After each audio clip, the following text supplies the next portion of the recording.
far in excess of that already. And so I'll call the meeting to order. And a couple of very quick announcements. Again, the non-voting section is that bleacher section immediately to my right. So if you're a visitor that's checked in, that's where you need to sit. And if there's anyone on the floor that doesn't have a clicker and a tag and is ineligible for one, you got to go to that spot, the non-voting spot. And I appreciate your cooperation. Last night I informed you what articles I will not be reading in their entirety, and I didn't get beyond where we are. So I'll tell you quickly, Article 40, which is the Robbins Pond project. I'm not going to read that in its entirety. Tree preservation bylaw, the amendment to the Affordable Housing Trust bylaw, petitioner's amendment to the Affordable Housing Trust bylaw. I'll not read all that in its entirety. 55, which is a height and dimensional zoning amendment. I'll not read all of that. 56, I'm not going to read the table that's in that zoning change article on multifamily. And Article 60, involving all the revolving funds. I'm not going to read that in its entirety either. So, with those announcements, we're on Article 33. This is the beginning, as I've indicated, of the community preservation articles. And generally, before we read the first one in and get going, I recognize the Community Preservation Committee, and I think Mary is here somewhere. There she is, to give a report, because there's a legal connotation to their report. Without the Community Preservation Committee favorably recommending each article, the town meeting has no standing to adopt them. So we need to get that in the record. Do you stand for a reason, sir? Are you rising? The request is that we do the Pledge of Allegiance to the start of the second night, and I'll certainly accede to that. So if you'd rise, I'll lead you in it. I pledge allegiance to the flag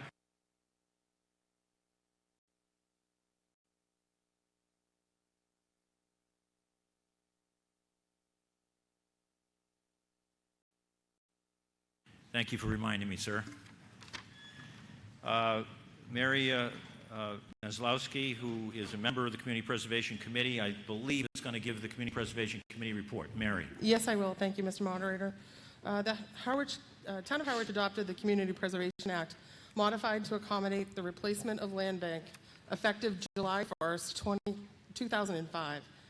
The primary source of revenue for the Community Preservation Fund is a property tax surcharge of 3% assessed on taxable real estate in Harwich. Additional revenue for the fund comes from the State Community Preservation Trust Fund allocation, which is disbursed annually to the town. CPA funding may be appropriated and spent only on open space, historic preservation, community housing, and recreation projects that meet the Community Preservation Act guidelines, and only with the recommendation of the Community Preservation Committee.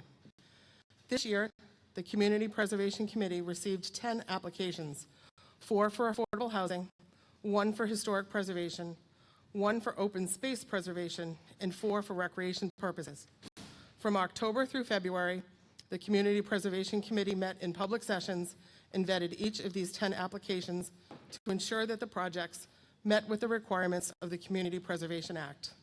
Ultimately, the committee voted to approve the 10 applications for consideration at town meeting. With these funding requests, the committee recommended $860,000 be spent on affordable housing projects, $667,500 be spent on historic preservation, $225,000 be spent on open space preservation, and $548,901.39 on recreation projects, for a total of $2,301,401.39 in total CPA spending on projects. In addition to the 10 articles for individual projects, town meeting is also being asked to approve 2 standard housekeeping articles. The first allocates the minimum 10% funding into each of the categories mandated by the Act. The second is an appropriation of $50,000 to be used for administrative purposes if needed. Respectfully submitted. Thank you, Mary. We'll now go straight to Article 33. See if the town will vote to hear and act on the report of the Community Preservation Committee on fiscal year 2027 community preservation budget as required by General Laws, Chapter 44B, Section and Chapter 149, Section 298 of the Acts of 2004, and to reserve for future spending the following amounts from Community Preservation Act Fund FY 2027 estimated annual revenue as recommended by the Community Preservation Committee, with each item considered a separate appropriation. A sum of money for acquisition, creation, preservation of open space, sum of money for acquisition, preservation, restoration, and rehabilitation of historic resources, a sum of money for the acquisition, creation, preservation, and support of community housing, and the remainder of anticipated revenues to be placed in the undesignated fund balance to be available for use for open space, historic, community housing, and recreation in accordance with Community Preservation Act requirements. I have a positive motion. Mr. McCready. Yes. I move that Article 33 be accepted and adopted as printed in the warrant, and that $270,000 be transferred from Community Preservation FY 2027 estimated revenue to Open Space Reserve, that $270,000 be transferred from Community Preservation FY 2027 estimated revenue to Historic Preservation Reserve, that $270,000 be transferred from Community Preservation FY 2027 estimated revenue to Community Housing Reserve, and that the remainder of anticipated revenues after any appropriation for administrative expenses to be placed in the undesignated fund balance to be available for use for open space, historic, community housing, and recreation in accordance with the Community Preservation Act requirements. Second. Okay, the motion on Article 33 has been made and seconded, and it parrots the article.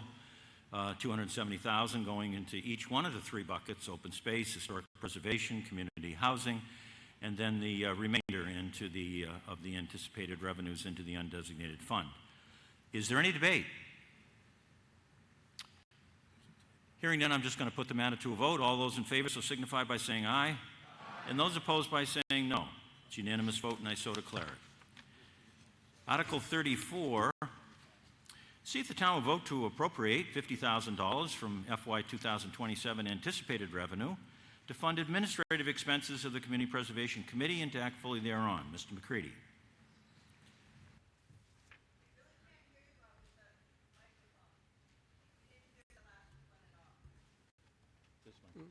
It is on. Try again. I move that Article 34 be accepted and adopted as printed in the warrant, and that $50,000 be transferred from Community Preservation FY 2027 estimated revenue for this purpose, and that any funds not expended will be returned upon completion of the project to the undesignated fund balance. Second. Okay, the motion on Article 34 is accept and adopt, and the sum is $50,000 for the administrative expenses. Is there any debate?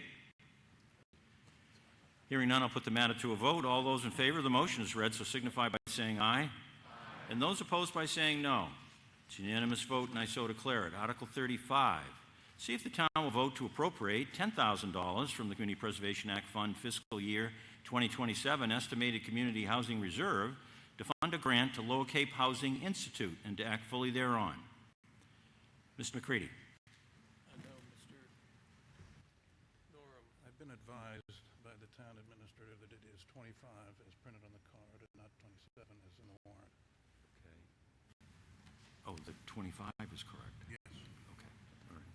The motion is correct on 25.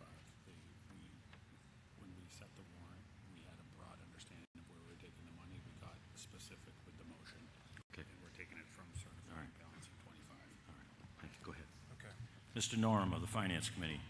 I move that Article 35 be accepted and adopted as printed in the warrant, and that $10,000 be transferred from the fiscal year 2025 Community Housing Certified Balance for the Lower Cape Housing Institute, and that any funds not expended will be returned upon completion of the project to the appropriate reserve fund. Motion's been made and seconded, and what that buzz was up here, just so you're fully aware of things, was that the motion, unlike the article, is taking the money from the 2025 estimated community housing reserve. The article was incorrect. The motion is correct. So those funds are actually in a 2025 account for the for the Community Preservation Act Fund fiscal year. So with that one change from the article, any debate? Yes, ma'am. Mrs. Urbano. Good evening, Mr. Moderator, fellow citizens. I want to take a moment, please. When change happens, we don't all reach the destination at the same time. Many of us want more affordable housing in Harwich, but we believe the conversation has shifted. We want housing that is truly local, designed for the people who already live here and raise families here and want to work here. 13 years ago, in 2013, Harwich had about 5% affordable housing. Today, despite many large proposals, we still sit at roughly 5%. The old model of pushing large housing complexes to reach 10% faster has not delivered meaningful results for our town, and it's short-sighted.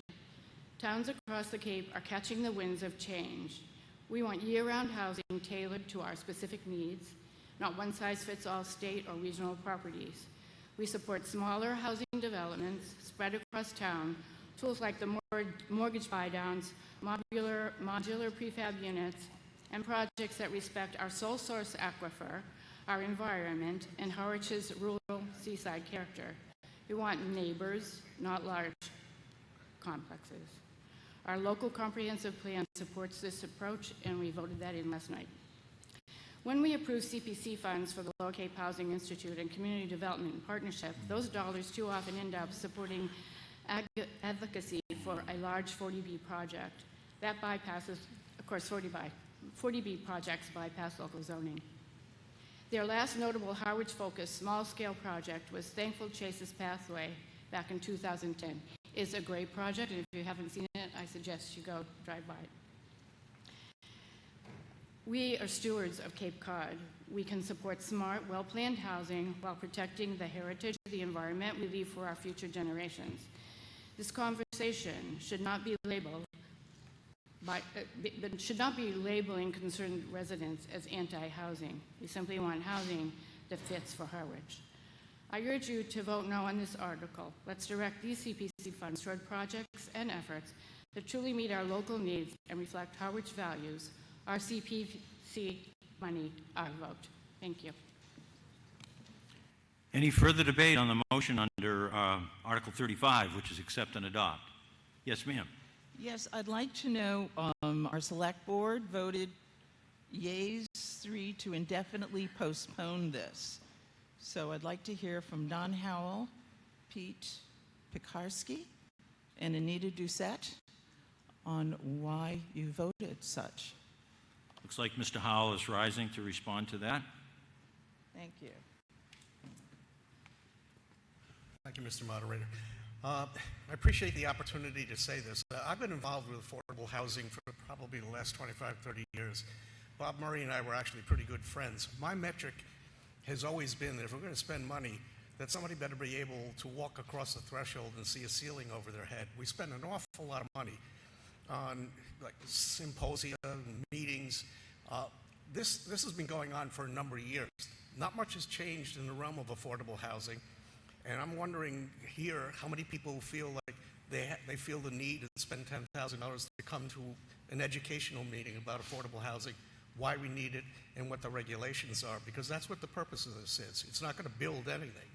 So we actually decided that we would like to be able to focus the money towards a housing trust and actually getting housing done. And that was our position. Further debate? Yes, ma'am. Hi, my name is Ella Sampu. I'm a community organizer with Community Development Partnership, which is the organization requesting this funding. I am not a Harwich resident. Okay, so I've got to stop you there because we have a bylaw. May I speak?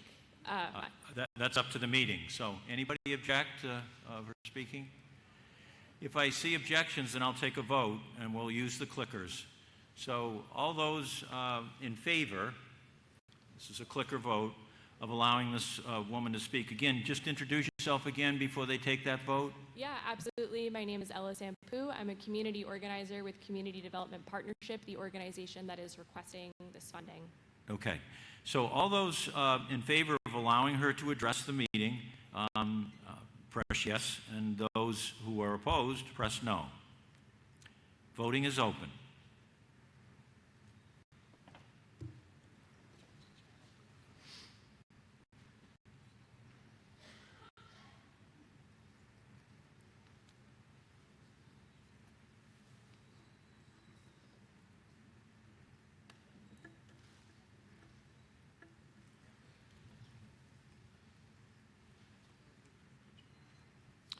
Voting is over. Those in favor, 151. Those in opposition, 105. It passes, so you have the power of speech to speak to the meeting. Thank you, folks, for recognizing me. I will try to be brief. I also apologize for having my laptop in my hands. I wasn't anticipating having to speak to this article. For those of you who aren't familiar with Community Development Partnership, we're a nonprofit community development corporation, and we serve the 8 towns on the Lower and Outer Cape. Our programs create opportunities for people to live, work, and thrive here. We support small businesses. We house residents in our 64 affordable rental homes. We educate first-time homebuyers. We support the creation of ADUs, and we advocate for housing production through education and community engagement. The CPC funding request for you is for the Lower Cape Housing Institute, a program designed to increase the capacity of our town officials and staff, our business and community leaders, to create more affordable housing in our region. We're requesting $10,000 in CPC funding for 1 year of this institute. We've requested similar funding amounts from the other 7 towns in the region, and all 8 towns in our region have supported this programming through CPA funding since 2018. We launched this institute in 2017, and since then, over 500 town staff and local elected and appointed officials have attended our trainings and peer group meetings. 51 officials from Harwich have attended the Lower Cape Housing Institute, including members of the Affordable Housing Trust, Affordable Housing Committee, Housing Authority, Community Preservation Committee, Library Board, and Voter Information Committee, as well as town staff. Feedback from our participants consistently indicates that this was valuable and it contributed to their ability to put forth successful housing initiatives. Workshops this year have included Housing 101, Messaging and Community Engagement, Form-Based Code, Water Resources 201, and Economic Development 101. We also have quarterly peer group meetings, so the folks who work so hard on this can get together and have informal discussions that allow for regional collaboration. It's a complex issue, and it takes all of us working towards appropriate solutions for Harwich. The CDP is grateful to have had Harwich CPC funding and town meeting support in the past, and I hope we can count on your continued support. Thank you for your time. Thank you. Any further debate on Article 35? Motion accept and adopt. Looks like you're ready for a vote. I'm going to use the clickers on this one.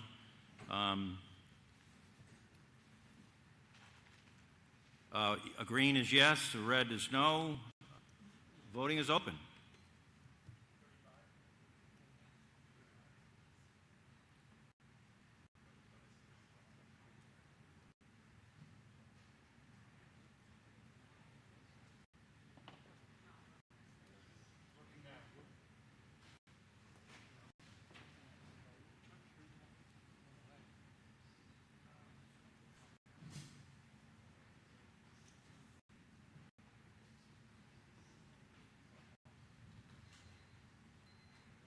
Okay, voting is over. Those in favor of the motion, 107. Those in opposition, 76. The motion carries. Now we'll go to Article 36. And on 36, let me just read it in. See if the town will vote to appropriate $650,000 from Community Preservation Act funds, with $452,740 from fiscal year 2027 undesignated fund balance, and $197,260 from the Community Preservation Act fiscal year 2027 Community Housing Reserve to fund the Harwich Affordable Housing Trust. Do you have a positive motion? I do, but the same issue. We have a dating question relative to what you said. FY '25. We wrote the warrant, we believed it was 2027 funds, but when we further got into it, we're using certified balances from 2025 on all of the CPA ones. Okay. Yes. Go ahead, Mr. McCready. I move that Article 36 be accepted and adopted as printed in the warrant, and that $452,740 be transferred from the FY 2025 undesignated certified fund balance, and $197,260 be transferred from the FY 2025 Community Housing Fund certified balance, for a total of $650,000 to fund the Harwich Affordable Housing Trust. Okay, the motion, although it said accept and adopt as printed, does have that one change. Again, apparently on this article and on all community preservation articles, the funds are coming from the FY 2025 undesignated certified fund balance. We are spending certified monies from that 2025 fund at the town meeting tonight, not 2027. And so you'll see that repeatedly in each motion that we read, that it has that one difference. It does in this one as well. Debate on Article 36. Yes, sir. Thank you, Mr. Moderator. My name is Brendan Lowney from the Affordable Housing Trust, and the Trust would like to speak to you tonight regarding the application request, our results to date, and what the voters can expect from the Trust in the future. The Trust application to CPC this year is for $650,000. Since 2018, the Trust request has been for $500,000 to continue our mission to preserve and create affordable housing. We want to get in front of you tonight to discuss the uniqueness of the additional... Sir, you need to speak right into that microphone. Slow it down. We want to get in front of you tonight to discuss the uniqueness of the additional $150,000. The amount was added to help continue the rental assistance program started 2 years ago. We currently help 8 families with rental assistance on an average of $500 per family per month, plus case management. The program is a 3-year commitment and roughly $150,000. The Trust hopes that with your approval tonight, we can continue and potentially take a closer look at the waiting list and hopefully expand the program to help more families in the future. Currently, we have 14 families on the waiting list.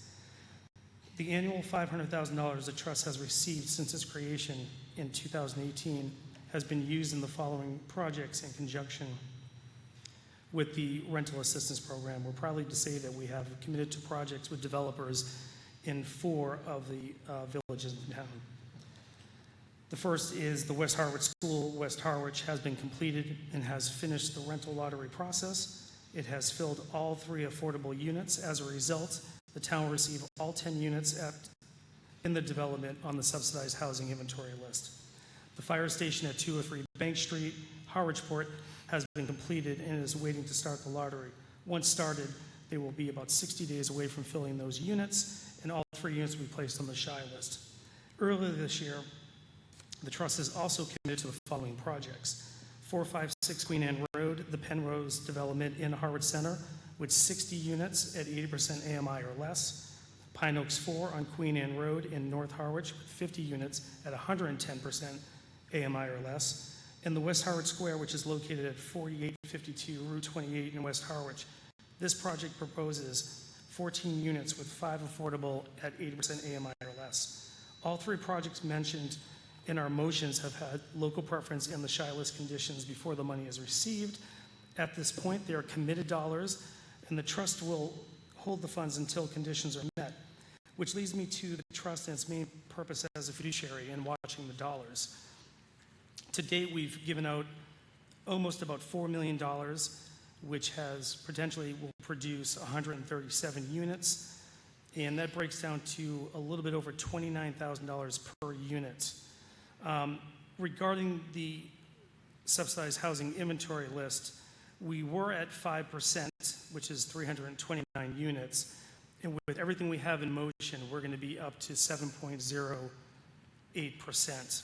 So we're very excited about that. That also speaks to our strategic plan that we started in 2024. It's a 5-year plan, and our goal was to do 33 units, which would project us out to 165 units. So I don't feel we're racing to that, but we are meeting those goals, and 137 and maybe some other projects in the mix we should be in pretty good shape to hit that goal of the 5 years. Before I continue with what the voters should expect from the trust in the future, I would also take the time to acknowledge who's been involved. We are grateful to have the following including in this effort. Obviously, all the trust members to date, Select Board for their overall support, especially with the Penrose project and the land transfers, Town Administrator with help with 40B procurement, Housing Advocate assisting the LAU, which is the local action units, and that process was used for the West Harwich School and the fire station. So that was very helpful. Real Estate Open Space for their assistance in the 2019 land transfer to the trust. Town Planner, Conservation, of course, CPC, the Executive Office of Housing and Livable Communities, and most importantly, the annual town meeting for accepting and adopting funding year after year by unanimous vote. We thank you. As the trust moves forward into the next year, please look forward to continued transparent deliberations, a deeper dive into home ownership on land already owned by the trust, buy-down programs for home ownership, continued success with the rental assistance program, and starting in June, we're trying to take a deeper dive into the local comprehensive plan approved last night and how housing can move forward and can be accomplished with this document being a helping guide. We thank you again. Please vote yes for the trust to continue its efforts to bring affordable housing to our community. Thank you. Thank you. Further debate. Mr. Sutphin. Mr. Moderator, thank you. Matt Sutphin, Lexington Drive. I stand before you critical of this expenditure, and I'd like to make several different observations.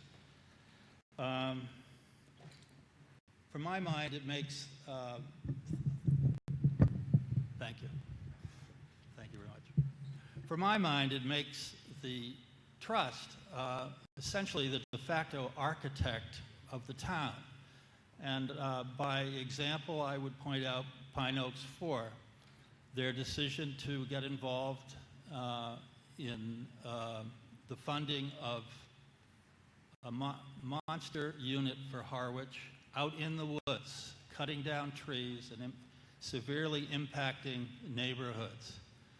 Had they chosen a better site, different sites, sites where there would be sewer, at least contemplated, sites that involved redevelopment where there was existing density, I would not be able to say they're the de facto architect of the town.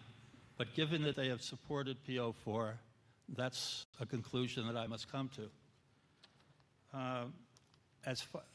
I see the trust as trampling zoning in Harwich because it is able to act in a strong way above the zoning board's deliberations. I don't see that as a worthy thing to fund.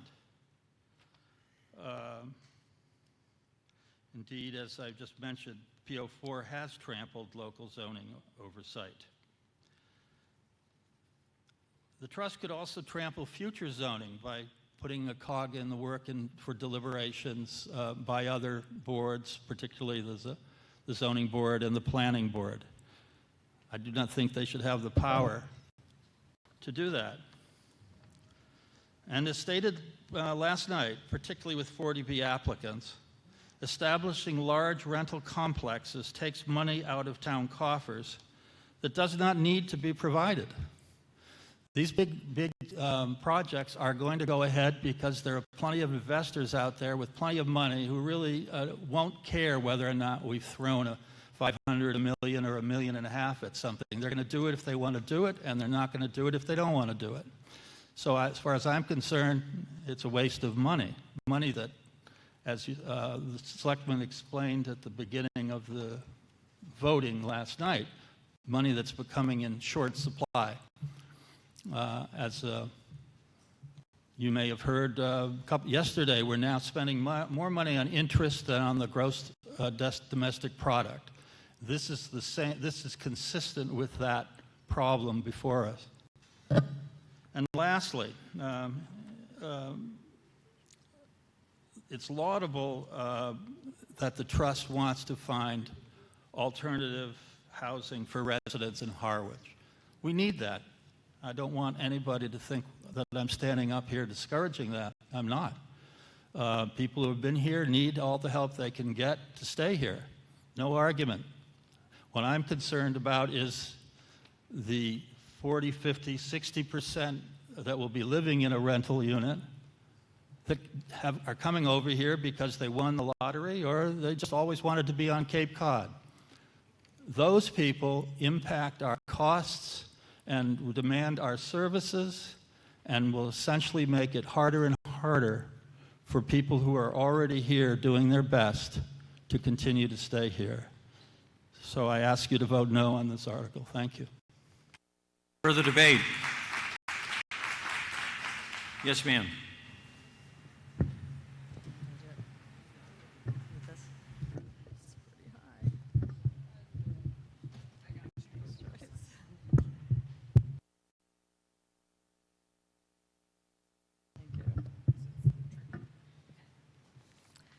Hello, my name is Sherry Stockdale from North Harwich.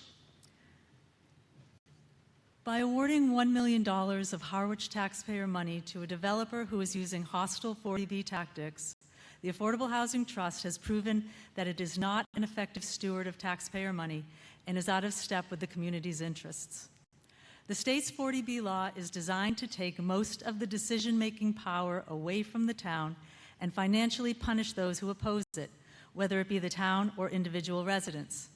It leaves the town with little power to bargain over such things as height, size, rental versus ownership, and environmental impacts. By design, an unfriendly 40B doesn't care what the town wants. State officials have referred to 40B as their stick to punish towns that have not yet met the 10% housing goal, which is 73% of the towns in Massachusetts. Harwich is not unique.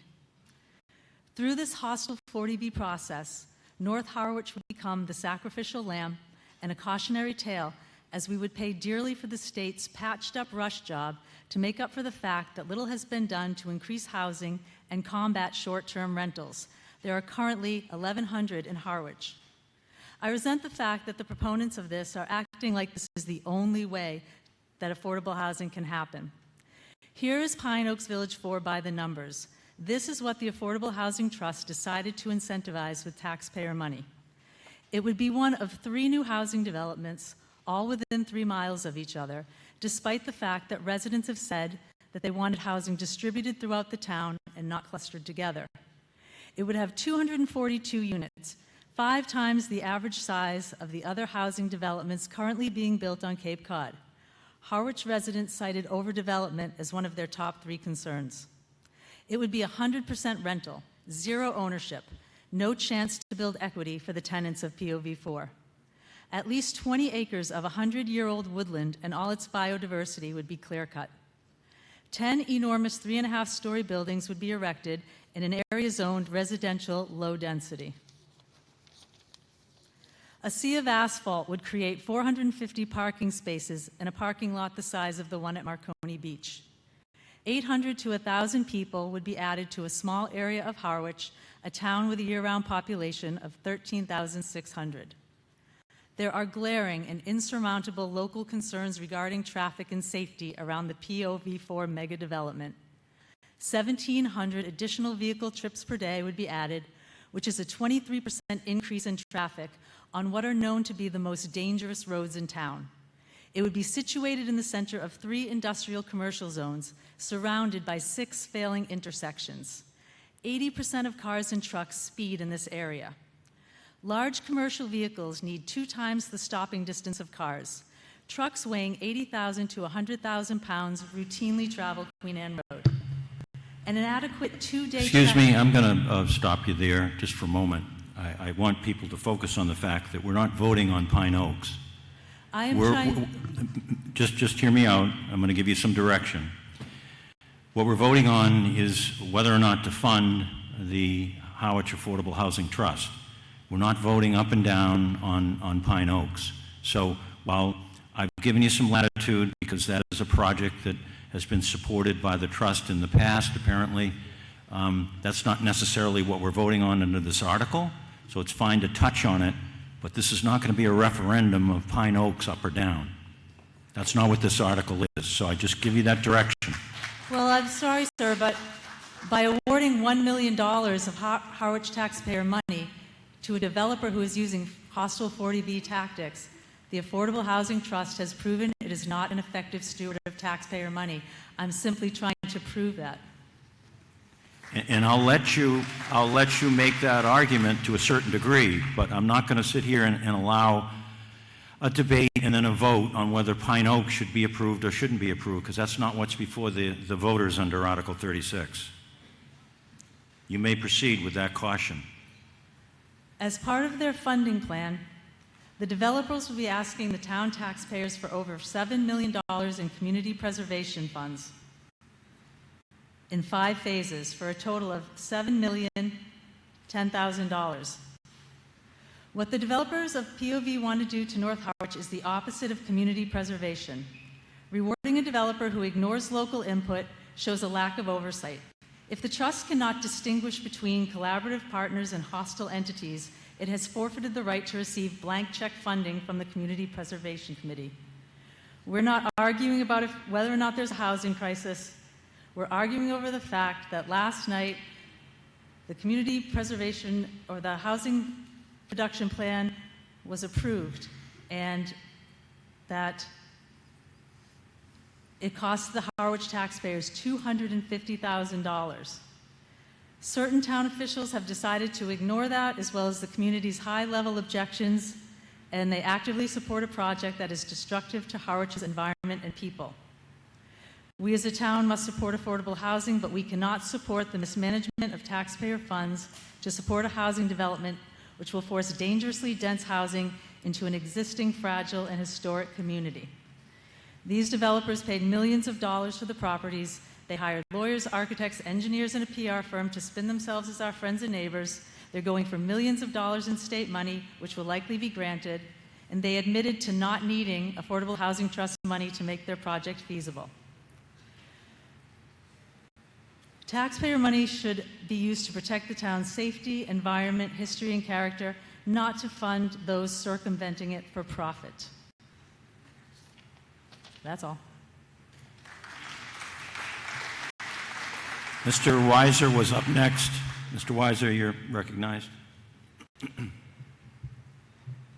When I got up to assist the previous speaker with the microphone, I want to make clear it wasn't because I agreed with what he had to say. And I was going to make that point, and only that point, when I approached the microphone just now. But the previous speaker would not allow me that courtesy. So now I'm going to respond to her inappropriate tirade against the Affordable Housing Trust. They've worked tirelessly to try to address very complicated issues on behalf of the town. And what we're voting on right now is whether to continue to fund the work of that body, which has worked diligently to do the work, and they've struggled. It's not easy. Trying to please everybody has not been a simple task. And the idea that because they did not please everybody means that the people who are not pleased have been ignored, that is simply untrue and should not be given the credit that is being demanded. The public has had a huge amount of input into this issue. It is an imperfect world we are living in. This housing issue has been on the table for years. We are far behind meeting the needs of the community. The assumption, the accusation that people from outside the community are going to take up these spots and be a burden on the taxpayers of Harwich is what is usually called BS. Thank you. I urge you to vote in favor of this article to fund the Affordable Housing Trust. Thank you. And again, I want you to focus your comments on this article, which is whether or not to fund the Housing Trust. Right in the middle here. Mrs. Pamela Kendall, 86 Old Chatham Road, North Harwich. The Harwich Affordable Housing Trust has lost the trust of many of the residents of Harwich. There have been multiple traffic studies submitted to this town that are full of inaccuracies. I personally have tried to address them several times, gone ignored, and the studies gone not amended to be precise and correct. What other reports have been submitted to the Harwich Affordable Housing Trust that are inaccurate as well is very hard for people who have found these inaccuracies and blatantly inaccuracies to continue to trust the Harwich Affordable Housing Trust. And I, for one, do not want to reward that behavior. Putting the affordable housing into places where we do not have sewer, we do not have, some of these places don't have town water as of yet, and also ruining our environment. We live on Cape Cod to enjoy the environment. I'm all for protecting our environment, and I feel that we are completely overburdened in North Harwich more specifically, and the Harwich Affordable Trust does not even consider that. I'm not saying that we don't have a housing crisis. We do. But what I am saying is that it could be built to specifications that fit our current environment. Let's not start the demise of Herring River and the aquifer and reward this behavior. They're running rampant and doing whatever they want, and it doesn't seem to be being reined in at all. And I, for one, am not going to reward that behavior. Thank you. Thank you. Mary Muslowski, Community Preservation Committee. Thank you, Mr. Moderator. I have a brief statement from the Community Preservation Committee as to why we supported the article. So this year, CPC approved funding of $650,000 to the Affordable Housing Trust. When establishing the trust in circa 2019, the town, through this town meeting, created a trust and empowered its trustees to manage taxpayer and other funds to be spent on affordable housing within the town of Harwich. These trustees are in the best position to utilize these funds to maximize the number of units on the SHI list and to achieve safe harbor from the unfriendly 40B projects. It is our understanding that these funds are intended for a development project and as a rental assistance program that will place people in affordable units. Thank you. Thank you. Further debate? Yes, sir, in the middle. Yes, Then I've got you next. My name is Bob Spencer, and while I'm a member of the Harwich Affordable Housing Trust, I'm speaking tonight simply as a resident of Harwich who stands with all of those in our community who are aware of the need for affordable housing, bold steps to help us be a community that thrives. It's always easy to stand for something when it is simply words on paper spelling out a good idea. And for the first few years after the Harwich Affordable Housing Trust was created, that's all it was. Words on paper. Nothing changed, and support was strong. Our community was generous year after year after year. I wonder if I could have a chair to hang on to. I'm just rocking like crazy. Thank you. Thank you. Thank you. I'm good. Yeah. Thank you for that generosity.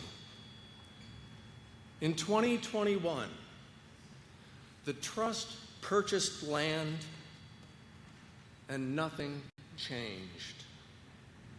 Support remained strong. Thank you for that support.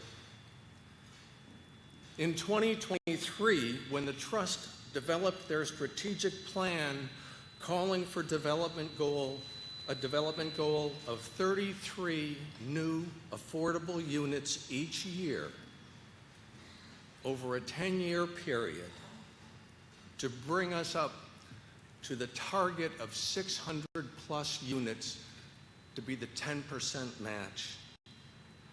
Support stayed strong, and there was nothing to show but words on paper.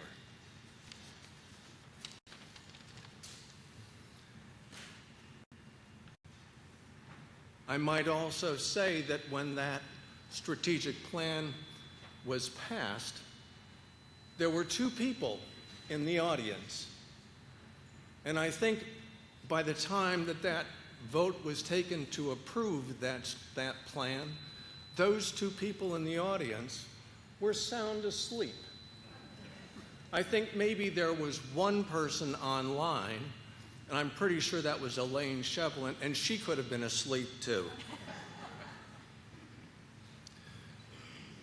Over the past 2.5 years, the Trust has helped to fund and put on the drawing board over 110 units of affordable housing.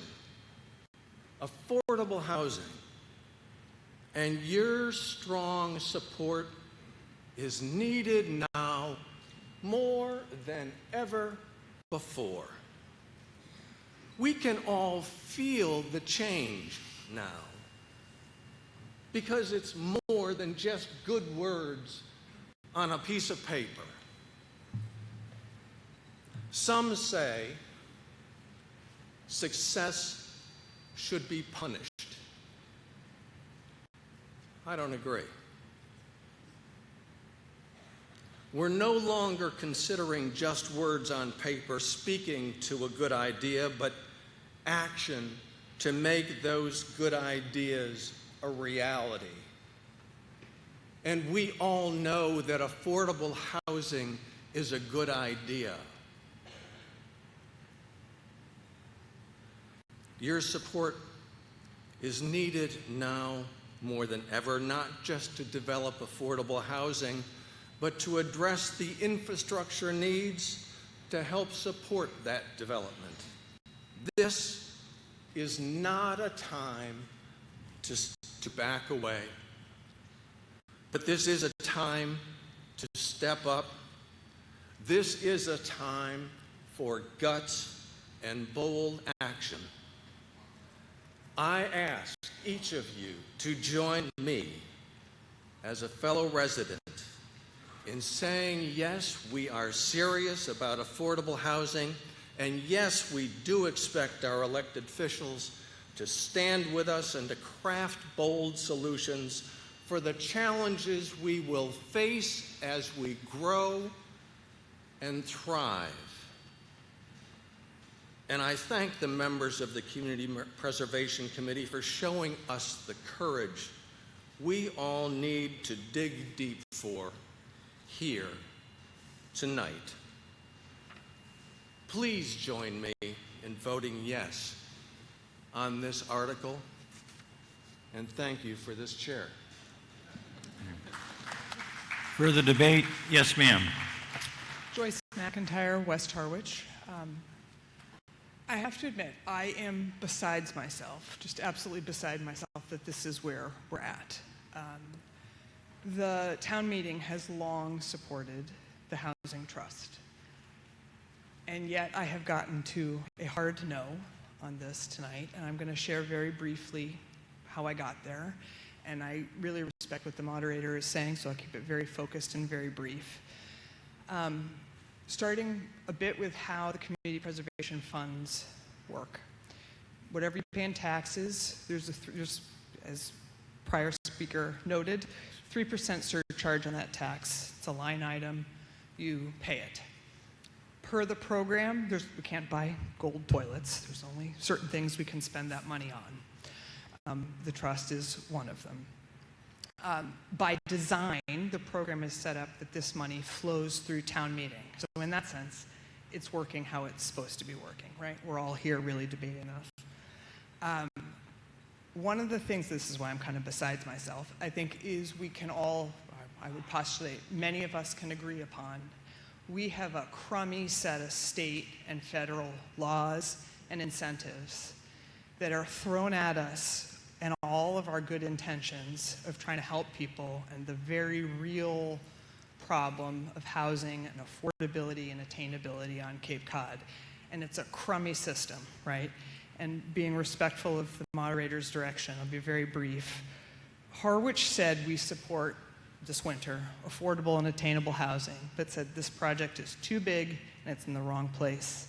They said the scale and location of this project is disrespectful and destructive to the history and to our current community. And the project goes on anyway, and Housing Affordable Trust funds were allocated despite that. My last point, the one thing that is very clear in this is town meeting has the accountability and has the authority to decide how your 3% is spent. And that's why I'm voting no to hold the Housing Trust accountable. It's not about a pound of flesh. It's about some sort of accountability in a really crummy system. And this is why I feel like my vote matters. So thanks. Further debate. The gentleman in the middle here, and then I've got you, Mr. Doan. Yes, Simon Evans, Panorama Point in Harwich. I just feel that what we're talking about here is we've got a group of people who are passionately opposed to the Pine Oaks development. Totally understood. That's their opinion. They have their right. I just do not think kneecapping the Affordable Housing Trust is the way to demonstrate that, because as I understand it from looking at this article, we would be taking away the money that is providing the rental assistance for the people in the town that need it, just to prove a point about disliking another development. Perfectly reasonable to dislike the Pine Oaks for, perfectly reasonable to speak out against it, but by cutting funds that provide existing residents with rental assistance seems to be, frankly, crass. And I really would advise people to vote in favor of this. Find another way to express your dissatisfaction. Yes. Mr. Doan, Robert Doan. Hi, Bob Doan. Living in Harwich Center on Forest Street, and I'm also vice president of Pine Oaks Villages.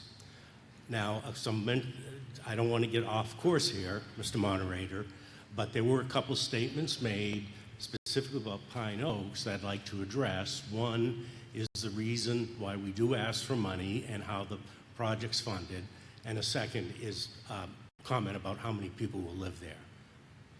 Would I be permitted to proceed? Briefly. Okay. Because I really just don't want to make this a vote up or down on Pine Oaks. Correct. So there's a lot of discussion about that, well, we don't need the money. Well, I want to explain how the money is allocated with the state and otherwise. So the state funding source comes from the Executive Office of Housing and Little Communities, and that's short HLC, which you do hear a lot of. They allocate both the federal and the state funds to affordable housing, and that mechanism is through tax credits that investors can put in money and they get the tax credits. After 15 years, those investors go away. Now, they only support housing units that are low income or very low income. That's how they calculate the money, how many units you fall in that category. But we did not want to just do that. We wanted to have a full range of affordability all the way up to 110% of average median income, AMI, which you often hear about. To do that, the state's not going to pay for anything above the lowest levels. So you have to have other means of income. Typically, most of it is debt, but you also go to other towns, other CPCs, and ask for money. The county is always very good. They give a little bit of money towards the broad range of housing. And otherwise, you go to your existing town. Now, and this area that we're trying to cover is actually the sweet spot a lot of people talk about. It's the people who are teachers, firemen, medical technicians, nurses don't actually fall in low income, but they're in the middle income. And this is not funded by the state. So the problem with these is that they're often, even if they can find housing, they're overrun. They're paying more rent than they can afford to pay, which the standard is you pay 30% towards your rent and your utilities. And that's exactly how it works at Pine Oaks, as well as Penrose and other state-sponsored housing. So this category, people have talked about calling it the missing middle. And as I said, HLC does not fund this range of housing. So we want to still offer apartments that are lower cost than market rate units. And to pay for this category, we do have to seek other funds and particularly debt. And of course, you know, when you borrow more debt, you have to pay it off, which means you need rental income to pay it. But if you've restricted your rental income to well below market rate, how are you going to do that? There are not a lot of investors knocking on the door, I want a piece of this action, because they'll lose. But that's why a nonprofit like us can do it.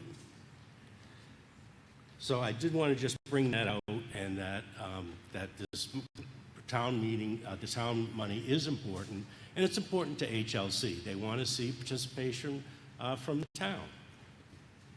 The only other comment I made is there was a statement that we're going to have like 800 to 1,000 people living there, and just some real live data. This is from the Cape Cod 5-cent savings project in Orleans, 62 units, and it was done by Penrose, and this is the lease-up information.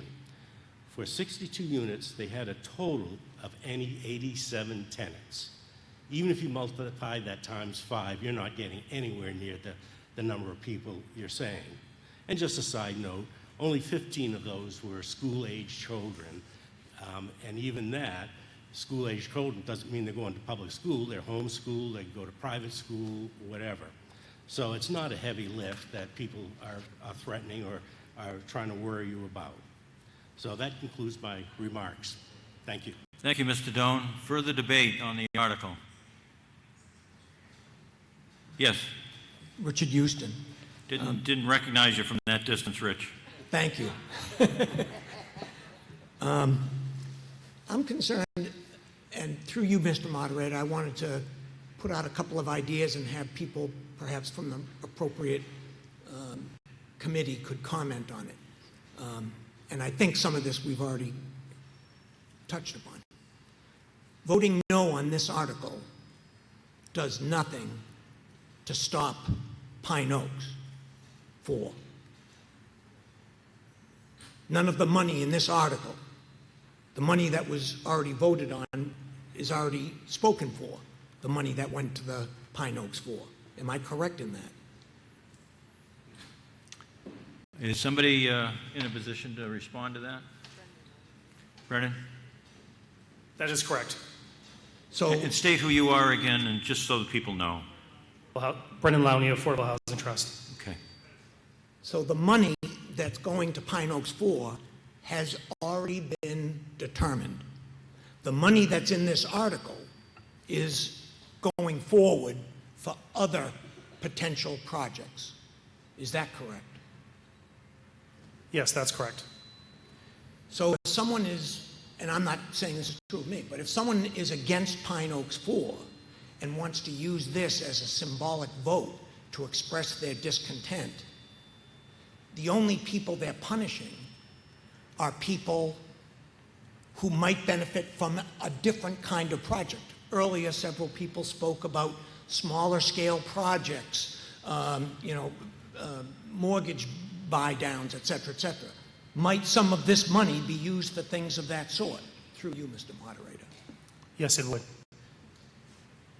So I'm having a real hard time with this, because if I'm angry at anyone who serves on a committee in our town who has voted in a way that I don't like, as a citizen, my responsibility is to use my citizen rights to have that person replaced. I vote against them. I vote for the select person a different select person who won't reappoint them, and I can use my political rights to punish the person for not doing what I as a citizen want. But I don't understand the self-defeating approach of punishing people who some of the proponents of voting no have said they want those kinds of projects. This is going to stop the alternative projects. So I strongly urge my fellow citizens who are angry about Pine Oaks 4 to follow your citizens' duty to find other ways to express your discontent that don't hurt some of our community members who are going to benefit from the money in this article. Please vote yes. Any further debate? West Harwich, through the... Joyce, before you start, I'm just making sure there's nobody else who hasn't spoken once, and then I'll come back to you. Okay. Richard can go. Thank you, Mr. Moderator. Richard Waystack of Yes. Harwich. A couple of points. People are angry about POV. This is not and should not be about Pine Oaks 4. People are angry and upset about the 40B process. And I've heard it over and over again for the last 2 years in this community. And I want to build on what Mr. Houston said. If people are angry, file a homeroom petition with the legislature to exempt Harwich from 40B. The gentleman sitting over in the bleachers who did a magnificent job in the West Harwich Schoolhouse, 10 magnificent apartments, and 10 units that have been added to the shy list. That was funded by the Affordable Housing Trust. The Affordable Housing Trust was created to promote affordable housing in this community.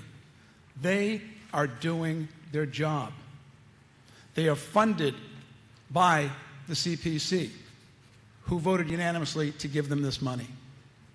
The smaller projects, the rent buy-down programs, the rental assistance programs will be neutered if you vote this down tonight.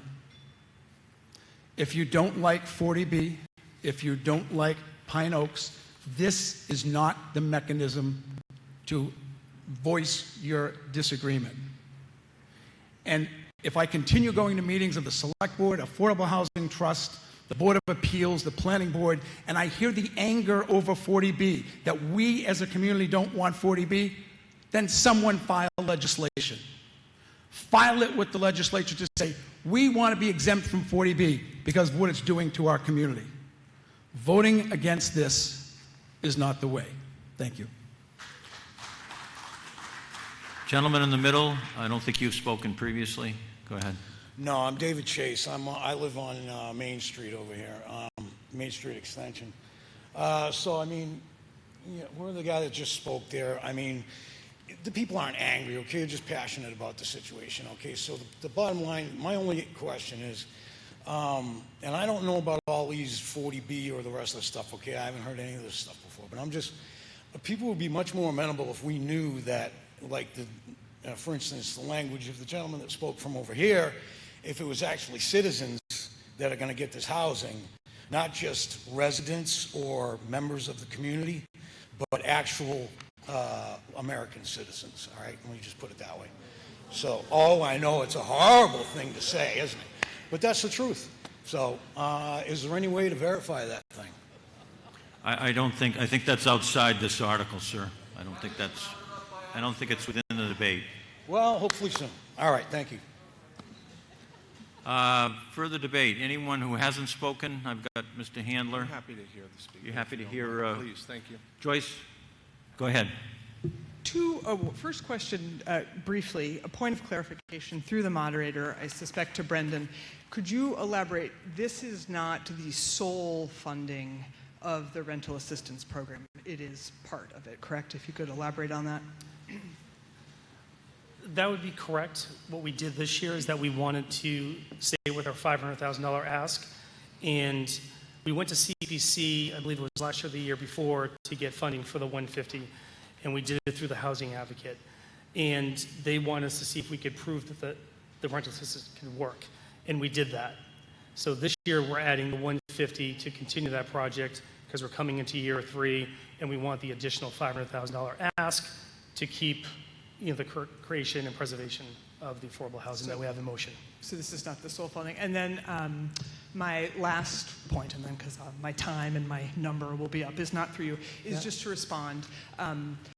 In this whole process, we anticipate Pine Oaks will, and that they have said publicly, will come back to the trust for more funding. So it is not just to clarify to beloved Mr. Houston's point, this was the first of many asks. So I think that's why the accountability around the community preservation funds feels like a big deal. Thanks. Thank you. Mr. Handler. Thank you, Mr. Moderator.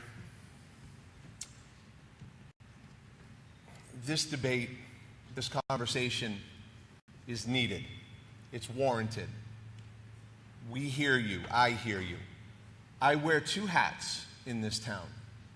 I'm a proud member of your select board, and I'm also a proud member of the Affordable Housing Trust. I may not have voted in favor of everything that has come before the Housing Trust to date in my short year of being on the Housing Trust, because I hear you, and because I feel and I'm confident that it is part of the Housing Trust's responsibility to care for and look after the taxpayers' money. And I can wholeheartedly, believe me, I can wholeheartedly understand the sentiment that we were not looking out for taxpayers' money when a certain vote came before the trust. In my mind, voting no on this article would only lend to more state-sponsored, large-scale potential developments. And I say that because I've done a lot of research. I've paid attention to many, many pieces of the puzzle that the state of Massachusetts calls affordable housing, capital A, capital H.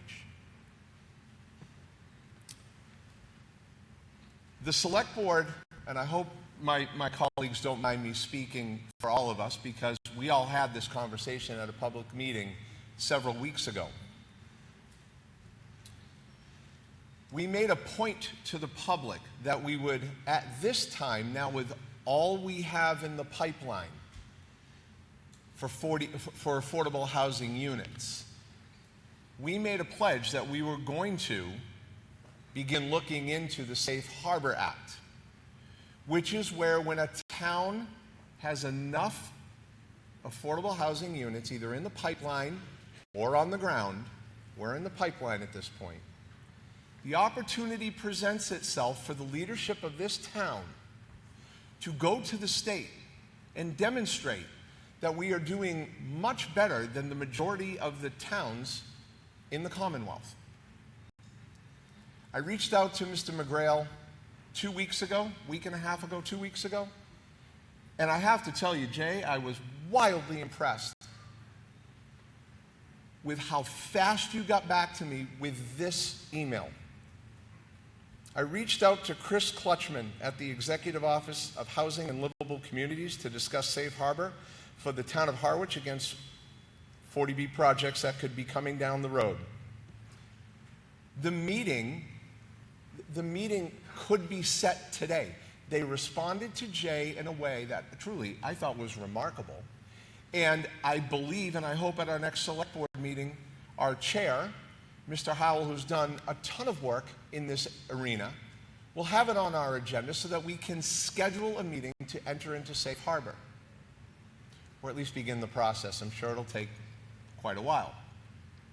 The point I'm making is your leadership is trying to do the things that the public is asking us to do.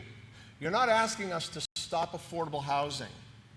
You're asking us to stop the 800-pound gorilla that lives north of Cape Cod, from telling us exactly how we should be handling our town's business.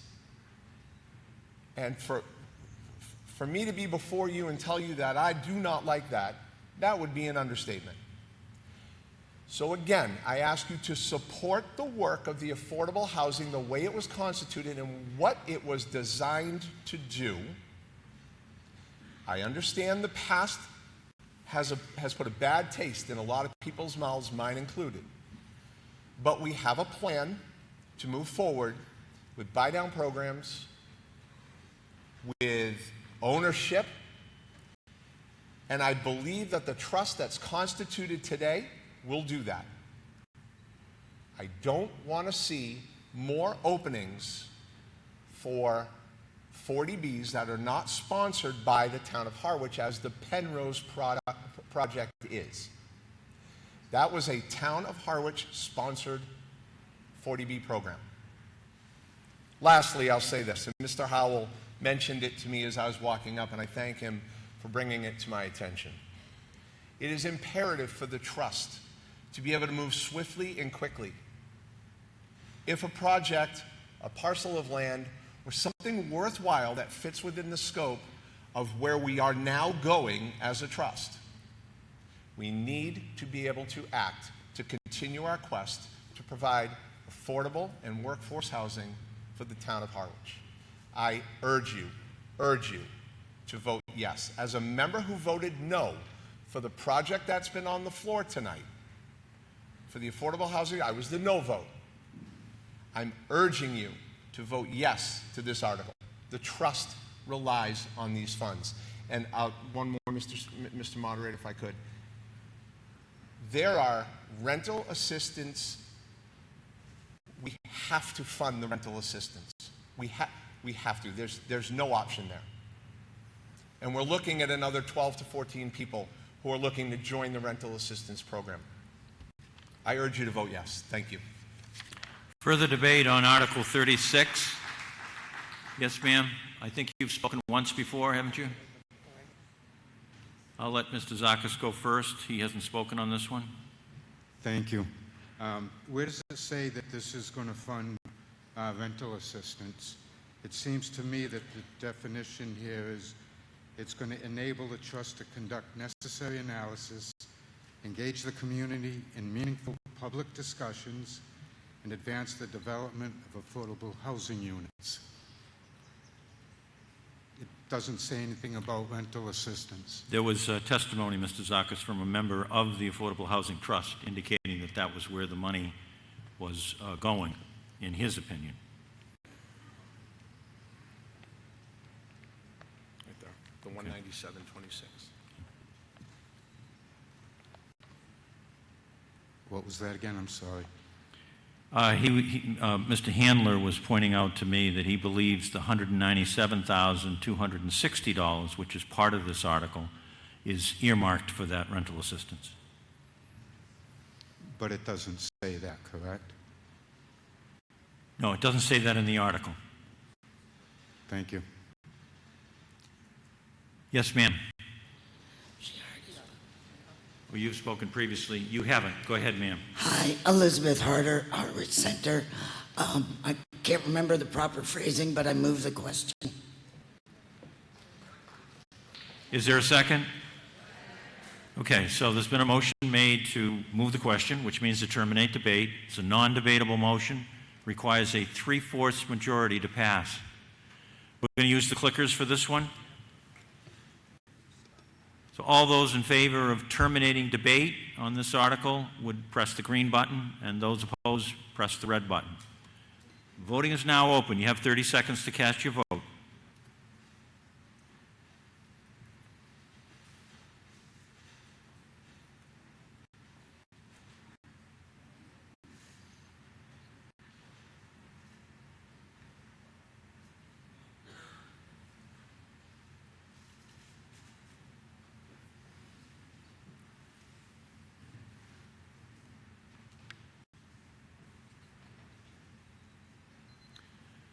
Voting has concluded. The yes vote is 252. The no vote is 37. It does get the necessary 3/4 majority. So we're now going to go to a vote on Article 36.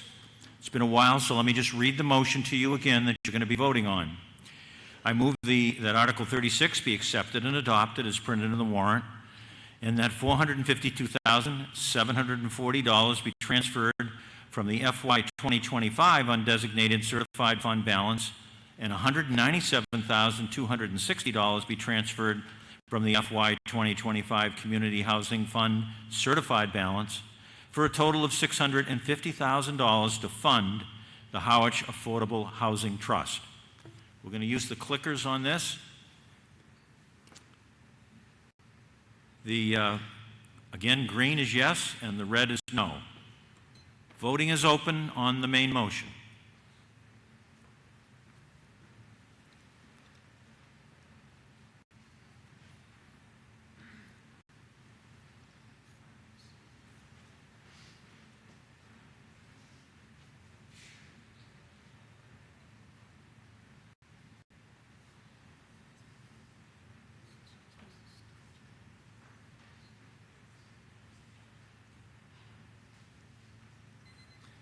Voting has concluded. The yes vote is 213. The no vote is 75. The motion carries. Now go to Article 37.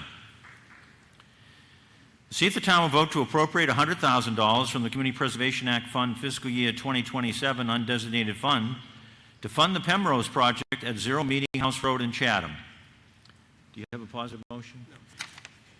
And I believe... Mary, you have a positive motion. Okay. All right. I'll let you get back to your microphone and you can make the motion. Mary Muslowski from the Community Preservation Committee is going to be moving this one. Thank you, Mr. Moderator. I move Article 37 be accepted and adopted as printed in the warrant, with the one change that the funding will come from the FY 25 certified undesignated balances. Is there any debate on Article 37? Mary, do you want to speak to it? I do. We just had one statement from the Community Preservation Committee. Article 37, the developer Penrose is seeking assistance in developing 42 affordable and workforce units in Chatham at 3 Meeting House Road. The Harwich CPC recognizes that housing is a regional problem. With the funding available in our affordable housing bucket, we believed we could contribute to another worthwhile housing project in the region. Any further debate? Yes, sir, this gentleman that's coming to the mic. Thank you. Ken Dixon. Ken Dixon. 86 Captain Bierce Lane. I'm speaking as an individual and as a constituent, and not as a representative of any board member or committee that I might serve on. The reason that I would like everybody here to support this is I've heard a lot of discussion about don't destroy our land, don't destroy our water, don't degrade the endangered species.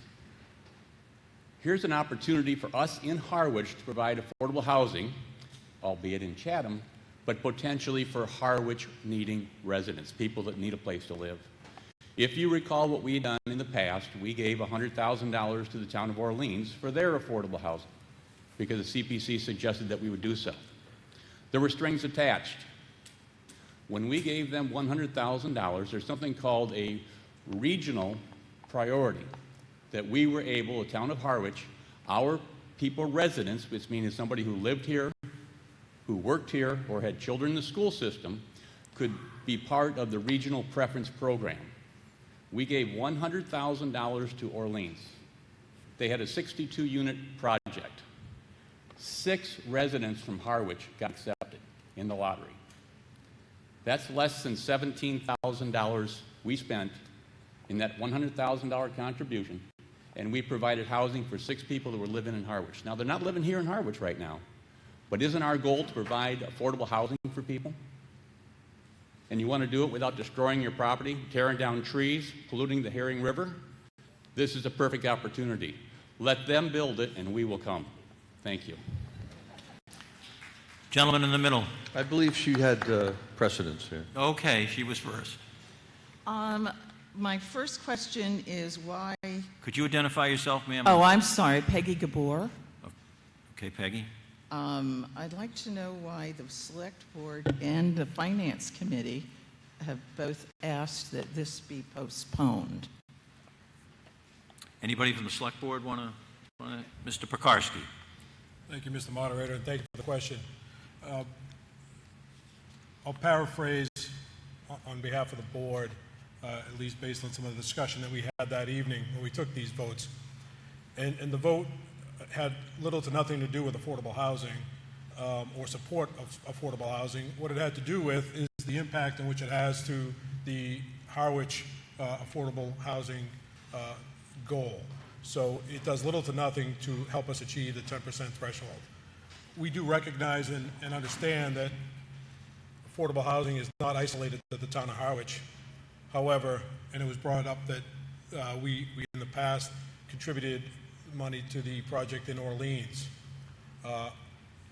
Following the news, I found it somewhat ironic that the folks in Orleans chose not to support this same article for the town of Chatham. And in fact, what put, at least my opinion, over the goal line, so to speak, is that the Chatham Select Board decided not to support this same article for their own town. So they chose not to spend their own CPC money to support the project in their own backyard. And some of the language that was used during their meeting was that this was essentially, supporting private industry. And I don't want to go down that road, but if the sponsor town isn't willing to spend their money, their own money on the project, and the project itself doesn't necessarily help Harwich achieve its goal, I'm not sure why we'd want to step forward and spend the money at this time. Okay, that was my first question. Anybody from the Finance Committee want to respond to her? Yeah. I think you had that question to both committees. Yes, I did. Thank you. I'll really just second what Mr. Pekarsky said, that the questions that there seem to be questions that have arisen in Chatham that were taken up by Orleans and taken up here, that at least made us question whether or not it made sense for us to be contributing funds to this project in Chatham. We do seem to have more immediate information on and review with our various departments and committees here on projects here. And this particular project, actually both of these projects, seem to have raised questions in Chatham. Thank you. Now my next question is about our CPC, who take our tax monies, and they are to find projects to qualify the better quality of life in Harwich is their purpose. So why would we want to fund Chatham? And why would we want to fund the Penrose LLC, which works and operates in 17 states across the United States and has investors from J.P. Morgan to the Hunter Group out of El Paso, Texas? Why are we giving our taxpayer money, our good money, to this project at all? And it has nothing to do with bettering our lives in Harwich, inside the town, which I think is what the board was set up to do. So I'm asking somebody from the board want to explain. I think they read into the record, or Mary did, but I'll let her supplement that, their report and their reason why they did it. Okay, well, I'm a no vote. Further debate, gentleman in the middle. Matt Brown, 2 Elizabeth Road.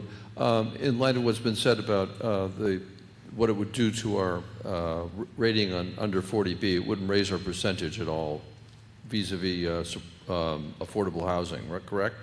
That's correct. That's right.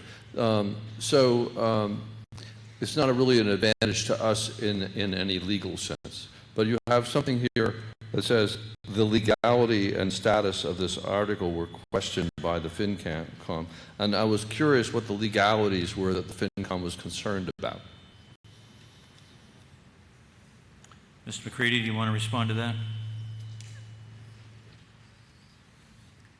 I think again, it on specific legalities, it still addresses meant to address the questions as to what the various views in the town of Chatham are that we may not be quite as informed about and the votes of the select board in particular there, addressing questions that they've had. It wouldn't contradict state law, however, would it?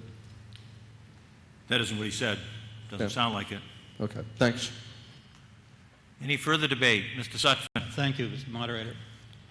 I hope in my previous words before you, you did not decide that I am in any way against supporting people that are not as well off as the rest of us. I'm very much in support of people that need help. It does not mean that I want to subsidize those that may not need my help. And this is where Chatham, frankly, has figured out how to save $100,000. They recognize that corporations don't need our help. This is not about, tonight, in my opinion, this is not about whether or not we want to house people. They're going to get housed by the trust when they ask for money for projects that make sense to us as a community. I am sure we've all got the heart to give them what they need. What I have is the head not to want to give a corporation money they don't need. And this is the nub of what I believe this article is about. Thank you. Any further debate on Article 37? Mr. Houston. Thank you, Mr. Moderator. As many of you know, I spent over 3 decades teaching in Harwich and Monomoy. And I'm coming at this question as kind of a regional approach, since we have a regional school system now. And after all those years of working with those students and families, one of the tough things that I observe in recent years is young families headed by former students from the town, grown up in the community, and the struggles that they have, finding permanent housing, finding rental housing, moving their families from winter rentals to other accommodations.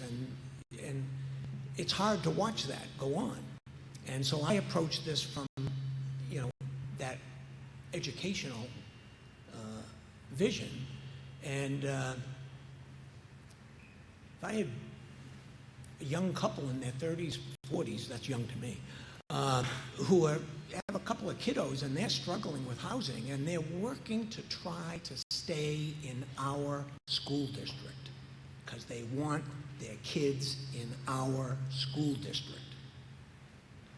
And when they're struggling with housing, a lot of the alternatives end up being in that direction. And it's heartbreaking to watch those choices get made. Right across the line, can't be more than half a mile from this town to where this project is going in, has a lot of appeal to families whose roots have been in this corner of the Cape for generations. And so my inclination is to support this because of that. Plus, the other element that I see through my experience in the schools is trying to attract motivated young professionals to serve in our school system, and they're in the same bind. So we want good, motivated teachers in our school district. This location is prime, and that's another motivation for me. What I don't know, in response to Mr. Sutton's observation earlier, I don't know with the private corporation whether financing coming from public money changes the percentages or the access to the project. So I don't know if anyone has any specific information about this particular project and how this money might change accessibility to the project or the percentage of the project that's affordable, I would look forward to hearing any of that information. Thank you. Thank you, Mr. Houston. Yes, ma'am.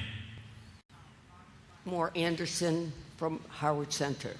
I think we're getting astray here again. This is the Finance Committee and the Selectmen have asked us to postpone this. This is a unit in Chatham. Chatham is not going to support it. Orleans is not going to support it. Why are we arguing about whether or not we want to support it? It may not even happen. It looks like you're ready for a vote, unless somebody new is coming up. Mr. Peterson, did you want to speak to the issue, or? I think if we're ready for a vote, then I have nothing to say. Okay. I understand. So we're going to go to a vote on Article 37. The motion before you is that the article be accepted and adopted. It's printed in the warrant with one change, and that's the funding to be from the 2025 certified unfunded balance, undesignated balance, excuse me. We're going to use the clickers on this. Green is yes and red is no. Voting is open.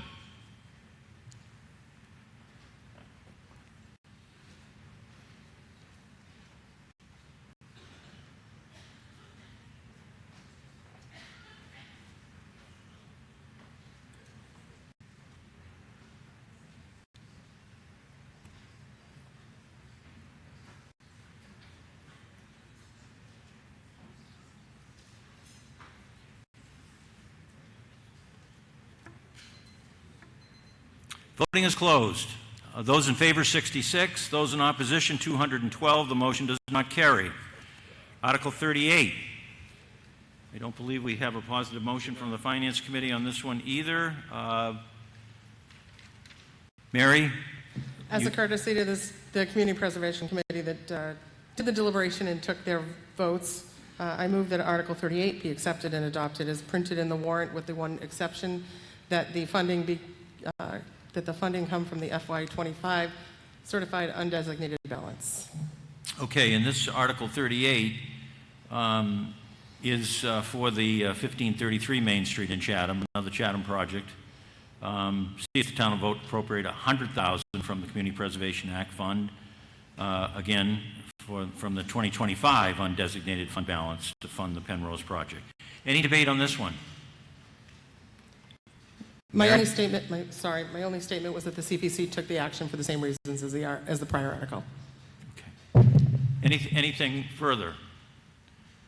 Looks like you're ready for a vote. Again, we're going to use the clickers on this. Green is yes, red is no. Voting is open.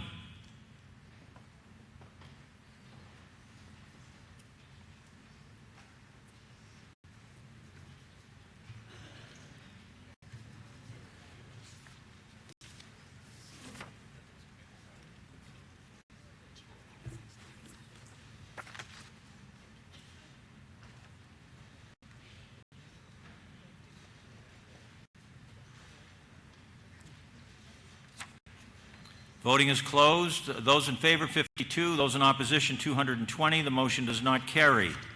Article 39. See if the town will vote to appropriate $667,500 from the Community Preservation Act Fund fiscal year 2027 Historic Preservation Reserve to fund the historic West Harwich Baptist Church project, and to authorize the Select Board to accept an historical preservation restriction on the property. The applicant is the West Harwich Group, Inc., and act fully thereon. Mr. McCready. And we do have the same adjustment that was made with others with regard to the year. I move that Article 39 be accepted and adopted as printed in the warrant, and that $667,500 be transferred from FY 2025 Historic Certified Fund Balance for the exterior renovation of the historic West Harwich Baptist Church project, and to authorize the Select Board to accept a historical preservation restriction on such terms and conditions that the Select Board deems in the best interests of the town from the applicant. the West Harwich Group, Inc., and that any funds not expended be returned upon completion of the project to the appropriate reserve fund. Okay, the motion under Article 39 is accept and adopt. It's the same sum of money, $667,500. It's proposed to be transferred from the Historic Certified Fund balance for 2025. Any debate? Yes, sir. Sutphin? No, I recognize this gentleman I in the middle. apologize. Thank you, Mr. Moderator. The applicant, John Carey, is present today. He's not a resident, and I would ask permission of the meeting for him to address the meeting.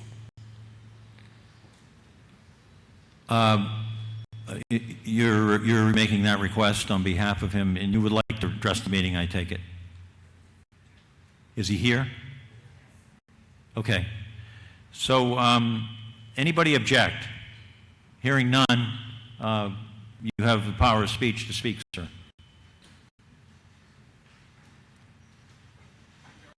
You can use this one if you'd like.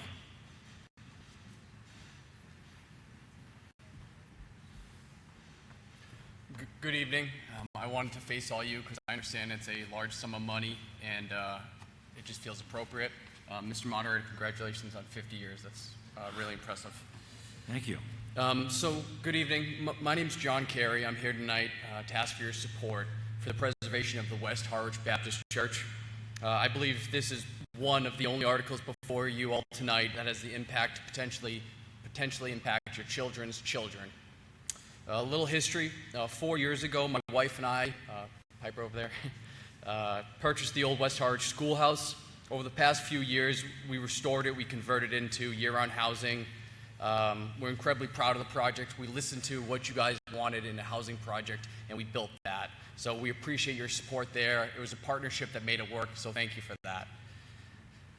Through that process, we learned a great deal about this town, its history, and the people who built it. It gave us a deep appreciation for what makes Harwich special, which you all already know, and it made us proud to be a part of it. Our focus here in Harwich has historically been housing projects, but this church kind of fell into our front yard, if you will, and so now we're on here. Now we're all here today. The project for us began a year and a half ago when I reached out after hearing that the church might be torn down. I reached out to Pastor Cobb, who's actually here tonight, and he took a meeting with me, and we started discussing another path for that church. He took a chance on us, and he stuck with us through, as we all know, months and months and months of trying to figure out a way for that church to still stand. And he decided to take our offer, and now we have a chance to preserve this building forever because of that. So thank you, Pastor Cobb. So now onto the church. The West Harwich Baptist Church has stood in that location for 185 years. It's a landmark, it's a point of orientation, but more importantly, it's a reminder of the people and the history that built this town. Think about what it took to build a building of that scale and that beauty that long ago.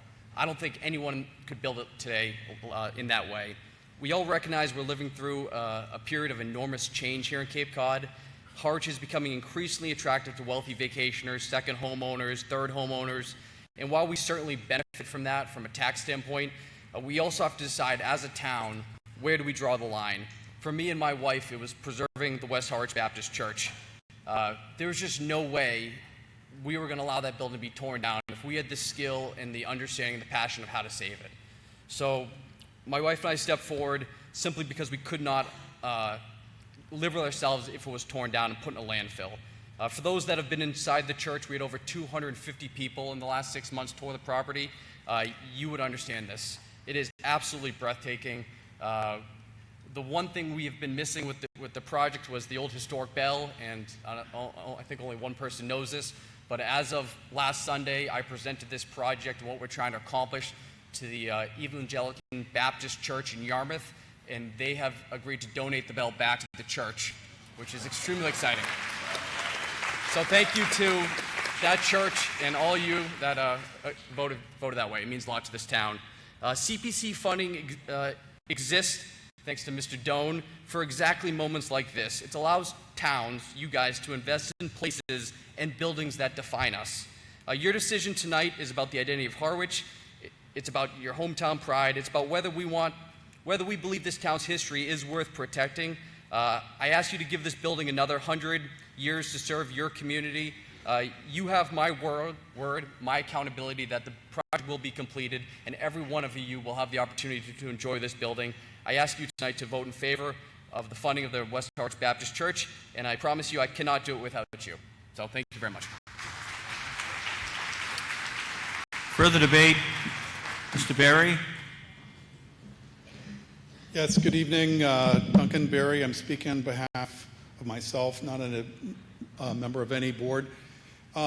It's been great to see over the last 9 years the Captain's Row concept come to life. I feel like what we're doing is we're moving a flotilla of, several thousand people, one compass bearing at a time, one steering wheel at a time. We're all kind of moving. And how great it is to see somebody strike out with a business plan based on what the community wanted to have with our zoning changes of 7, 8, 9 years ago. This is a great thing. Businesses are like bending toward what the town wants. And how great is it also that this is a chance for us to reactivate and reanimate an ancient village in our town, a place that was settled in 1638. These are our deepest roots with a cherished heritage that we have. And not only is it us that is participating in this, if we vote, and I urge you to vote yes, this represents what we're doing here tonight, 4% of what the Commonwealth is investing in that very same 1.1 mile stretch. $18 million in 2029. We will just be blown away by basically the move from what I recall, 60 years ago as a kind of like the dying embers of a beautiful resort area, having then kind of slid into torpor and kind of a ghettoization. And we are on our way out of it.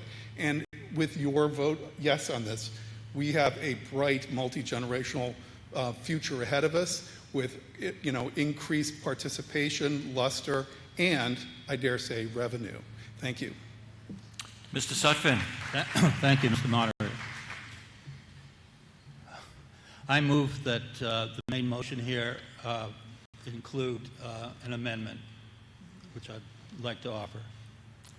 Go ahead, and then I'll ask you to bring it up if it's in order. Thank you. It's straightforward. At a minimum of once every 25 years, the ownership will perform exterior remedial work and painting on all exterior surfaces. And so that's proposed as an amendment to the main motion? It is, and I'm glad to explain. Do I hear a second? I don't hear a second. There is a second? Okay. Okay, why don't you bring that forward and I'll...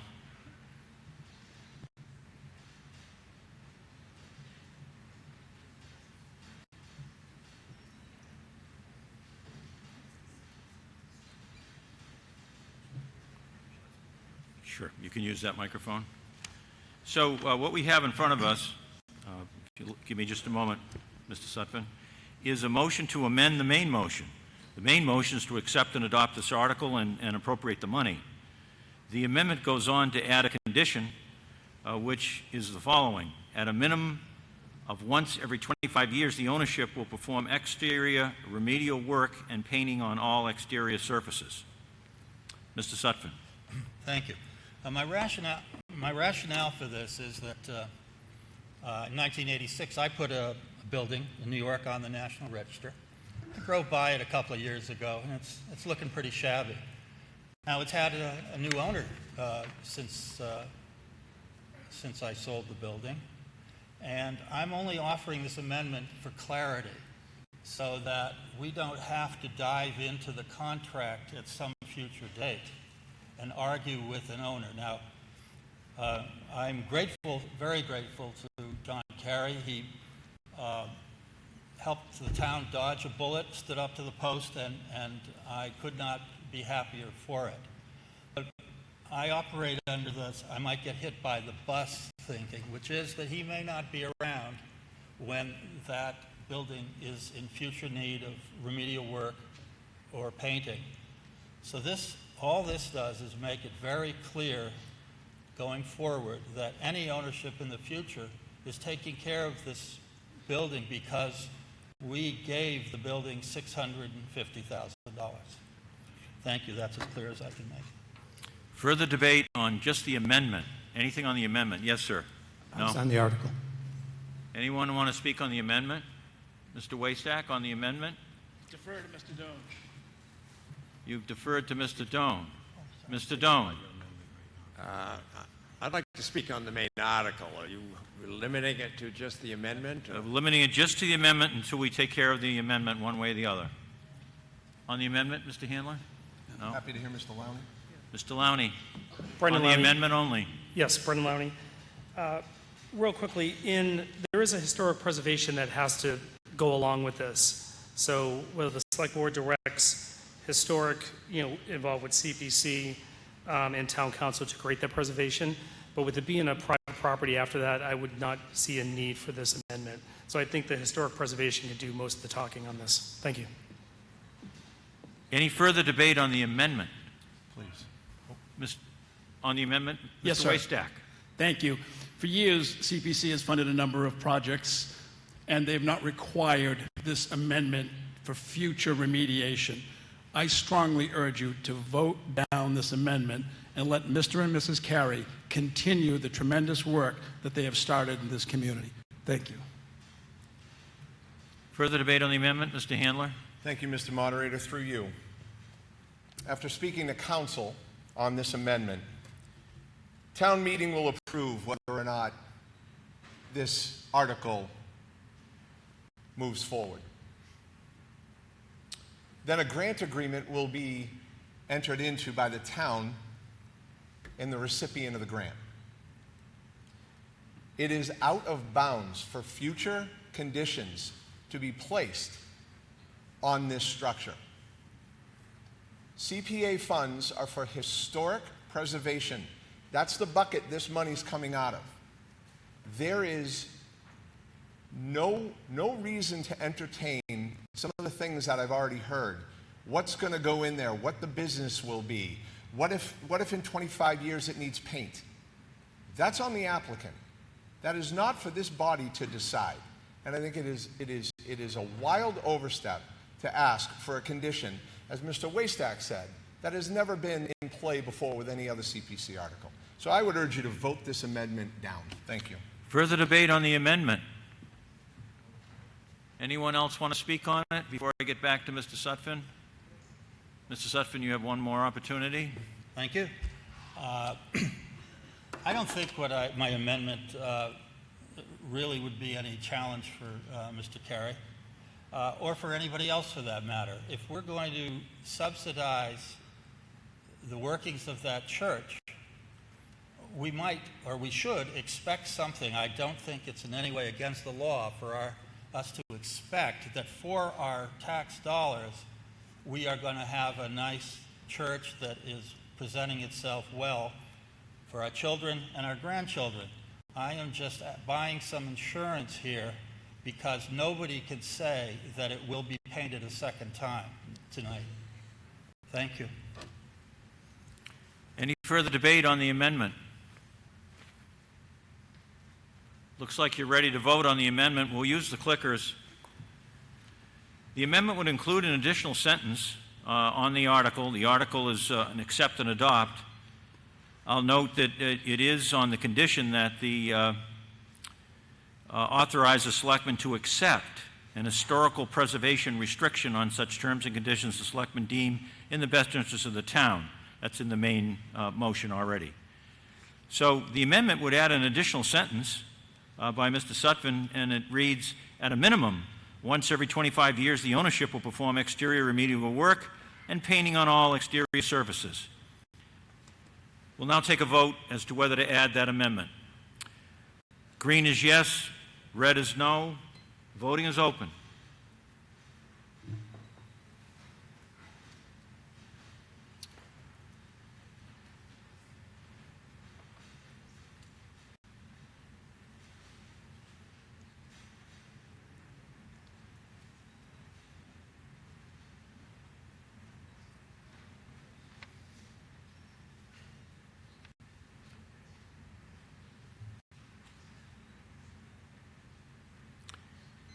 Voting is closed. Those in favor of the amendment, 51. Those in opposition, 226. The amendment does not carry. We're now back to the main motion. Anybody who wanted to speak to the main motion, you can get up. There's no sense just sitting in your chairs. If you want to speak to it, get up and make a line or whatever behind a microphone, and I'll be ready to pick you, choose you. Anyone else on the main motion? This gentleman over here. Thank you, Mr. Moderator. First off, I'd like to say I'm Ken Miller from Ocean Avenue. I'm in support of the developer of his projects that he's done and ones that he has on the drawing board. I think they're great. But I'm also speaking to something I heard last night several times from residents, and that's in regards to forward thinking. I've been a commercial banker for 40 years, and I would just ask that all three of the committees, Selectmen, Finance, Conservation, Community Preservation, that we should or in the future, be looking for a business plan, cash flow, a pro forma.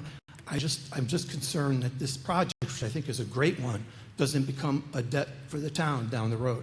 That there's a mechanism in place that there won't be future requests anytime a maintenance object comes up or the building needs repair. This project's a little different than other community preservation projects, and that this project seems to have, from what I could read in the packet, no cash flow. So maybe there is, but I didn't see anything. So that's just one of the things that I would bring up. Thank you. Thank you. Further debate on the main motion. Mr. Doan. The moderator, Paul Doan, Main Street, Harwich Center. I urge you to support this, and I don't think you've heard any better reason to support this than has been presented by the developer, Mr. Carey. All I wish to add is that this town meeting has, on several occasions in the last 5 or 6 years, demonstrated its overwhelming support for this project in West Harwich, the preservation of a very rich treasure, historic treasure here in the town. On numerous occasions, that's happened here in this town meeting. In addition, the Historical District, Historical Commission has given its support, and in fact, through its 12-month delay in the proposed demolition of this 1841 structure, has prevented the structure from being destroyed and gave the time for John to come forward with his saving effort here. So the town has clearly demonstrated its support for this project. Final thing I wanted to say is that I had the privilege of representing this town and 15 or 14 other towns on the Cape and 7 on the Vineyard and 1 in Nantucket when I served in the Massachusetts legislature many, many years ago now. But when I presented the bill that Nantucket passed at its town meeting to set aside money in the transfer of property for the use of purchasing open space and providing for historic preservation, we were the first town in the Commonwealth in over 200 years to receive the ability for a local municipality to create a new income or taxing opportunity beyond the traditional power that had been given to the towns, that being the property tax and the excise tax. When we passed the transfer tax in Nantucket, I took the same concept in Martha's Vineyard, and the 7 towns out there created their own commission to create a similar type of structure as was set for Nantucket. Eventually that came to the Cape, and today the iteration we have is the Community Preservation Act. I stress that fact because it's a very unique funding source. Now it's been spread throughout the Commonwealth, but it started here. And it's designed originally to be for open space and for historic preservation, the exact example of what this project represents. So I can't urge you any more forcefully than to lend your strong support to this effort. Thank you. Further debate? Yes, ma'am, in the middle. I'm Patty Twork. I live in West Harwich. I live in West West Harwich. I volunteer at the Chase Library in West Harwich. West Harwich has been looking pretty tawdry for a long time. We don't have real sidewalks. There's a lot of work to be done in West Harwich. And I, as a person, I am eternally grateful to Mr. and Mrs. Carey for the interest that they've taken in West Harwich. I'm delighted to know the roadway there is going to be better. I just wanted to say that I believe that John Carey has earned the trust of the town of Harwich. When he worked on the West Harwich Schoolhouse, he did exactly what the RFP required, and he produced more housing units than the RFP required.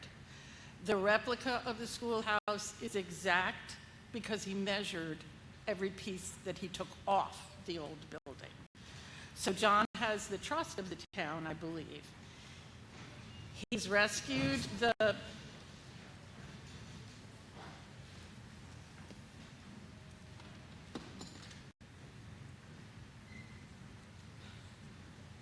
If we just give it just a moment here. Mhm.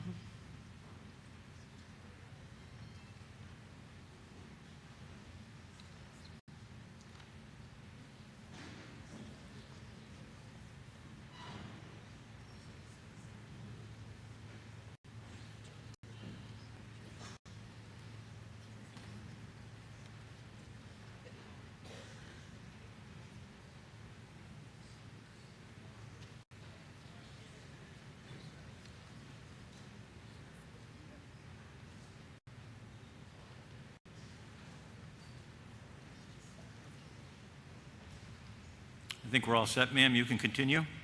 Thank you. He rescued the West Harwich Baptist Church from demolition. He's going to bring the same preservation mindset to that project, and we know he will deliver on his promises. So bottom line for me is the money comes from community preservation funding, which is already available. It has the wide support of the community. And now, or in the future, the church building will be on the tax rolls again. So I also want to say that as a resident of West Harwich,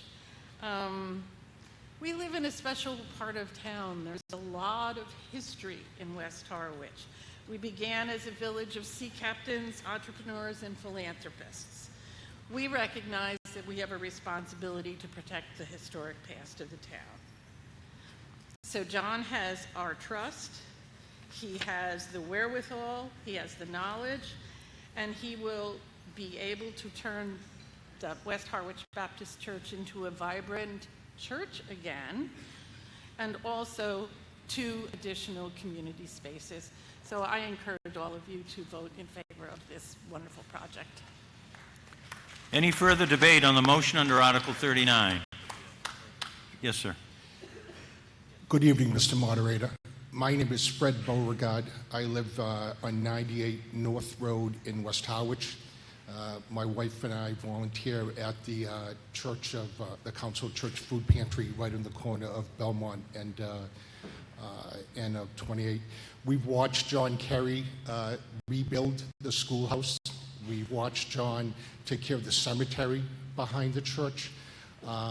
We live in an area where we need some revitalization. We've got to know John and his wife, their integrity, their commitment to detail and to respect. It's just been incredible for our community, our section of town. I would ask the town to support this proposal. Thank you. Any further debate? Looks like you're ready for a vote. We're on Article 39, and the motion is accept and adopt. Oh, I'm sorry. Go ahead, sir. Yes. Thank you, Mr. Chairman.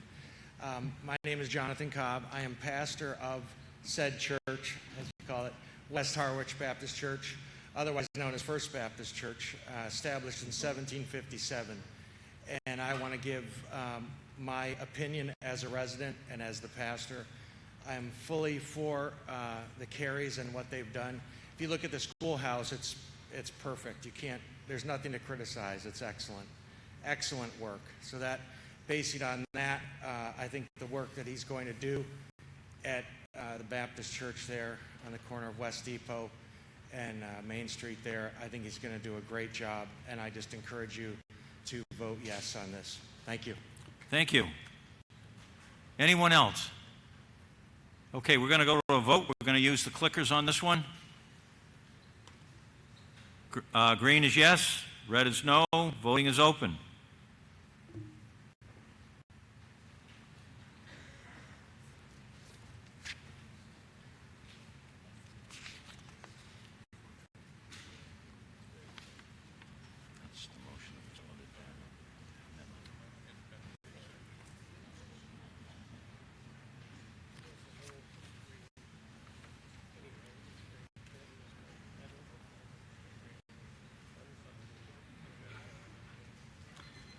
Voting is concluded. The yes is 265, the no is 13. The motion carries. Article 40. And maybe if we pick it up a little bit here, we can get to the end. Article 40. See if the town will vote to authorize the Select Board to acquire by purchase, gift, and/or eminent domain, and acting pursuant to the provisions of General Laws, Chapter 40, Section 8C, and Article 97 of the amendments to the Massachusetts Constitution, a perpetual conservation restriction, this is for acquiring that, under General Laws, Chapter 184, Sections 31 through 33. And I indicated I would not read this article in its entirety. There is a very good map on page 49 that outlines the two areas that will be subject to the conservation restriction in the event the vote is affirmative on this particular article. Do I have a positive motion? Mr. McCready.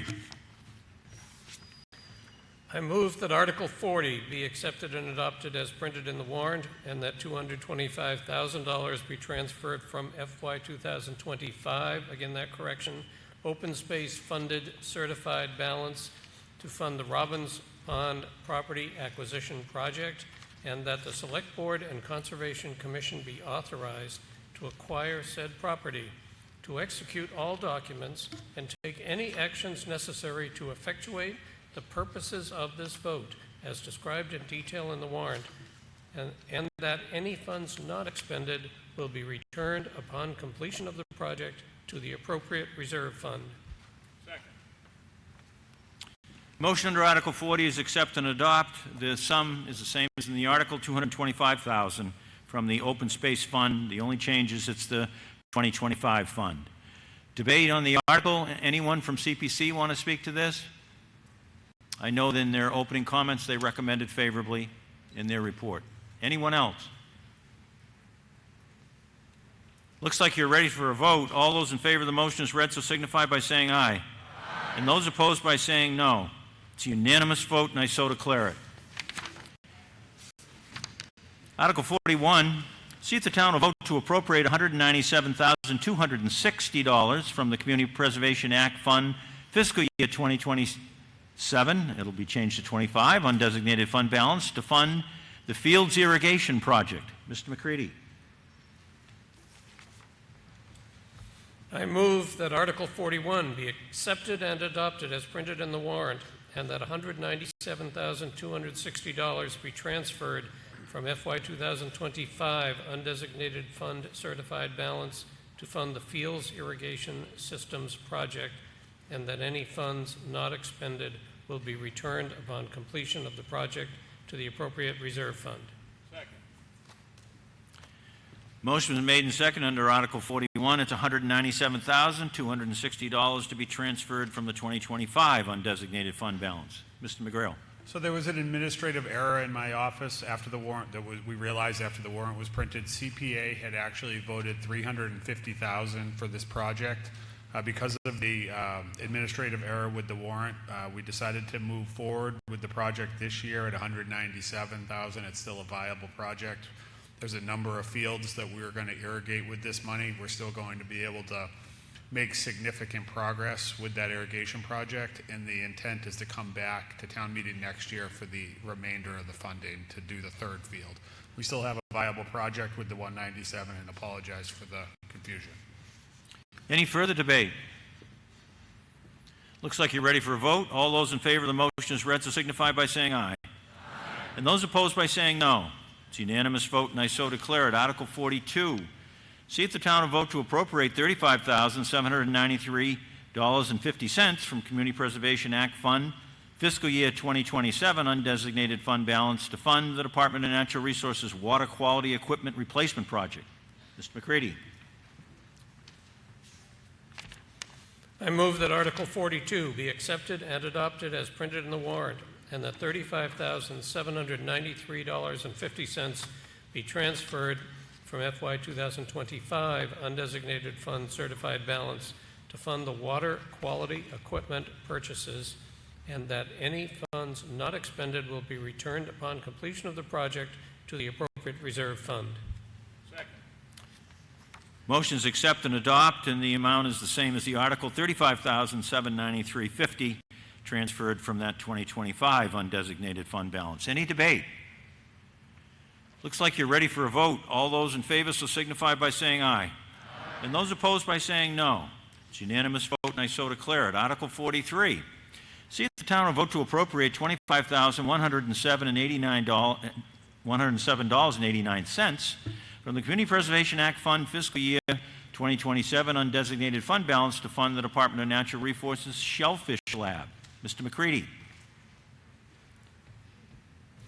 I move that Article 43 be accepted and adopted as printed in the warrant, and that $25,107.89 be transferred from the FY 2025 undesignated fund certified balance to fund the Shellfish Lab upgrades, and that any funds not expended will be returned upon completion of the project to the appropriate reserve fund. Motion under Article 43, accept and adopt. The sum is $25,107.89. It's recommended by the Community Preservation, Select Board, and Finance Committee. Any debate? Hearing none, I'll put the matter to a vote. All those in favor of the motion as read so signify by saying aye. And those opposed by saying no. It's a unanimous vote, and I so declare it. Article 44. See if the town will vote to approve $138,000 from Community Preservation Act Fund, consisting of $109,145.68 from the undesignated fund balance and $28,854.32 estimated annual revenues balance to fund Hinckley's Pond Diagnostic Assessment Project. Mr. DeCosta. Thank you. I move that this Article 44 be accepted and adopted as printed in the warrant, and that $109,145 be transferred from the FY 2025 undesignated fund certified balance, and that $28,854.32 be transferred from the FY 27 undesignated, and that should be 25 also, shouldn't it? It should. FY 25 undesignated fund anticipated revenues, maybe it shouldn't, for a total of $138,000 to fund the Hinckley's Pond Diagnostic Assessment Project, and that any funds not expended will be returned upon completion of the project to the appropriate reserve fund. Second. And it should be 27 and 25. Right. So the motion is actually correct on this one, Dana. It should be 27. Other than that, it parrots the warrant and both the amounts and the purpose, and is supported by the Finance Committee, the Community Preservation Committee, and the Board of Selectmen. Is there any debate? Looks like you're ready to vote. All those in favor of the motion as read so signify by saying aye. And those opposed by saying no. It's a unanimous vote, and I so declare it. And that concludes the community preservation articles. Now we'll move on. Article 45. This is one I indicated that I would not read in its entirety. It's a proposed new bylaw, a tree preservation bylaw. See if the town will vote to add a new chapter, tree preservation bylaw, to the Harwich general bylaws, and take any action relative thereto. And then for the next several pages, there is a tree bylaw. Do I have a positive motion? Not from the Finance Committee. Mr. Otten, you can use this microphone if you'd like.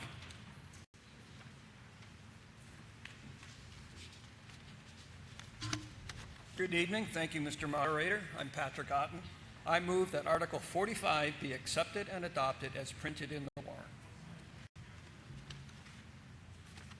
It's moved and seconded that Article 45 be accepted and adopted as printed. Debate. Mr. Otten. Yes, thank you. Tree preservation. This bylaw encourages the preservation and protection of trees in the outer perimeter of residential, commercial, and industrial lots during building and construction projects and provides for monitoring of those trees' survival after construction. It does not restrict tree management if there is no building or construction. It does not prohibit landowners' right to remove protected trees. It does not prevent the removal of diseased trees or hazardous trees. It does not restrict the removal of trees elsewhere in the yard. It does not apply where no construction of building activity is taking place. To start, in 1633, the town of Cambridge passed a tree preservation law. In 1971, Dr. Seuss and the Lorax had a story about the loss of trees. Would you like me to read the story? Can we take a vote? No, I don't think so.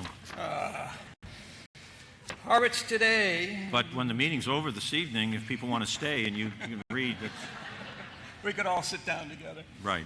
I just caution those, I see a number of people leaving, and if I may, Patrick, just for a second. Anything that we've done tonight can be reconsidered tonight, and so those of you who are leaving self-assured that the right result happened on your article, I just want you to be aware of that reconsideration is available up until we hit the gavel and the meeting is over. So just a word of advice. I think if we keep moving here, we'll be able to finish the meeting tonight. Mr. Otten. So we covered 1633. We talked about 1971. What about Harwich today?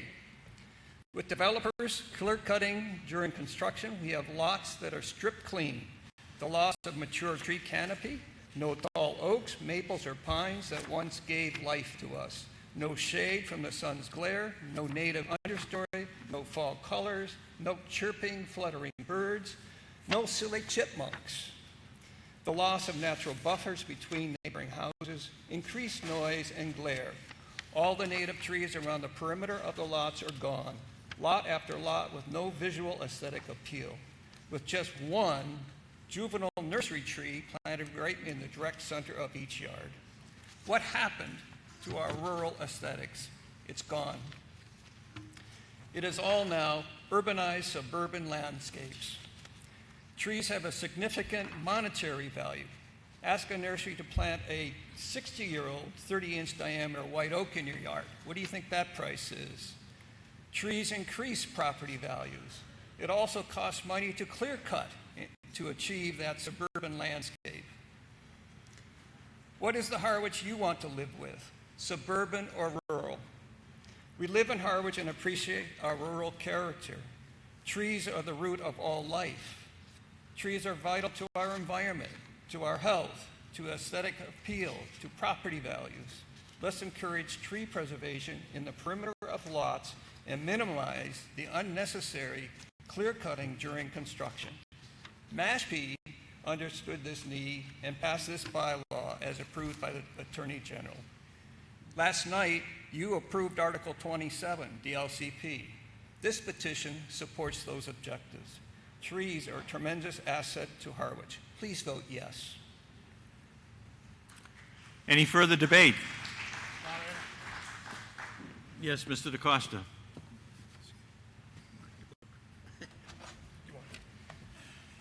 Good evening. This has been before us before in the past years, and it has failed each time. There's no money in this article to do any of the things that are being requested. This article was copied from Mashpee. It did pass in Mashpee, but we got an opinion from town council that it's 21 pages long that explains the differences between what Mashpee originally passed and what we are being asked to pass here. This article will take away your own property rights on your trees. This is your setbacks on your land. In the discussion that the petitioner just mentioned, it does not prohibit a landowner's right to remove a protected tree. Well, you have that right now on your land. Except with this, you'll have to pay for it. You'll have to have a study done and get a permit, and you'll pay to take down the tree on your land. This is not, we have bylaws and state laws that protect our public shade trees and things like that. This is on your personal property. I see it as a taking. The Finance Committee voted against it. We're not in favor of this.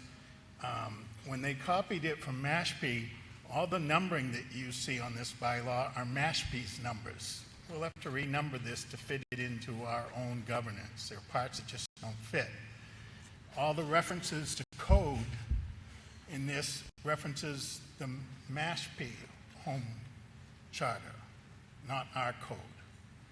So they created the position years ago of an arborist, a code compliance officer, to take care of complying with the code. We don't have that position. We have to make that. We don't have a lot of the things that are needed to enforce this. It's going to come at you at a future budget. This is just a door to get it open so that more money can be spent by you to take care of the trees on your land. We ask you to vote no. Any further debate?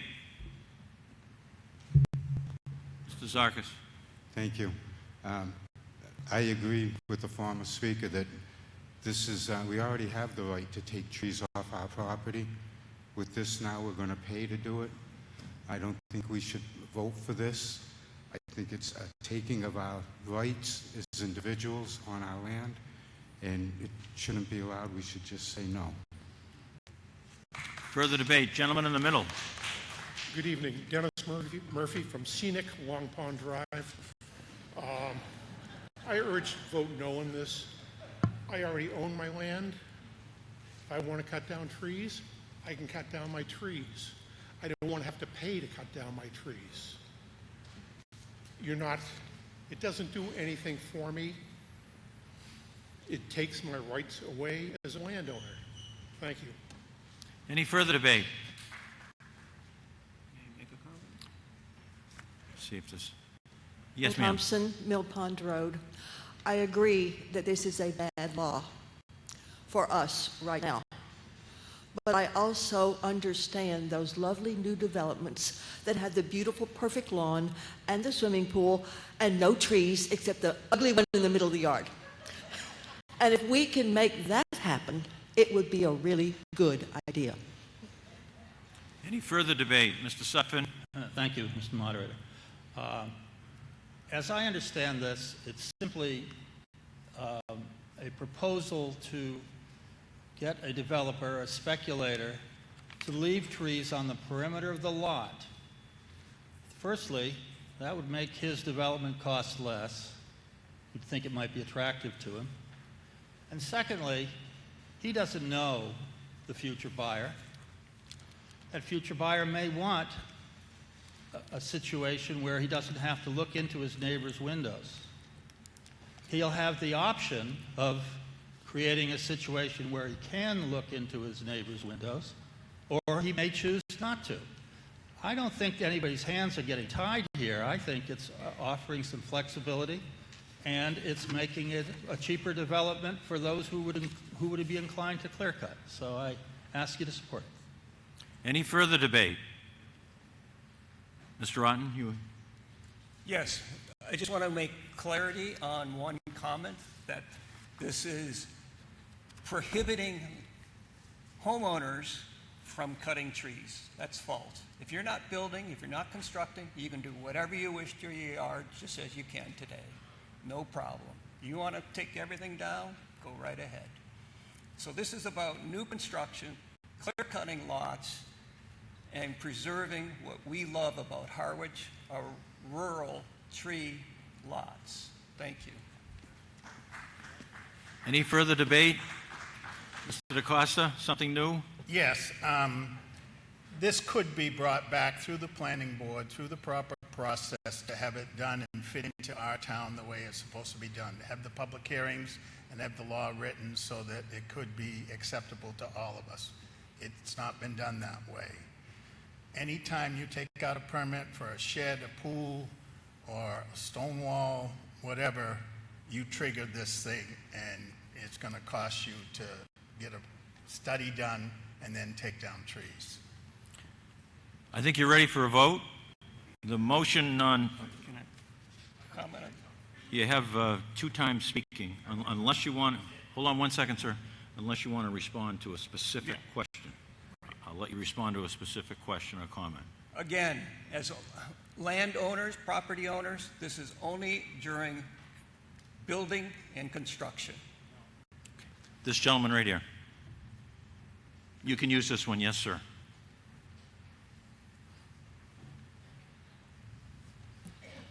Hi, my name's Scott. I live on Buttonwood Road. This is not true if you read the thing very carefully.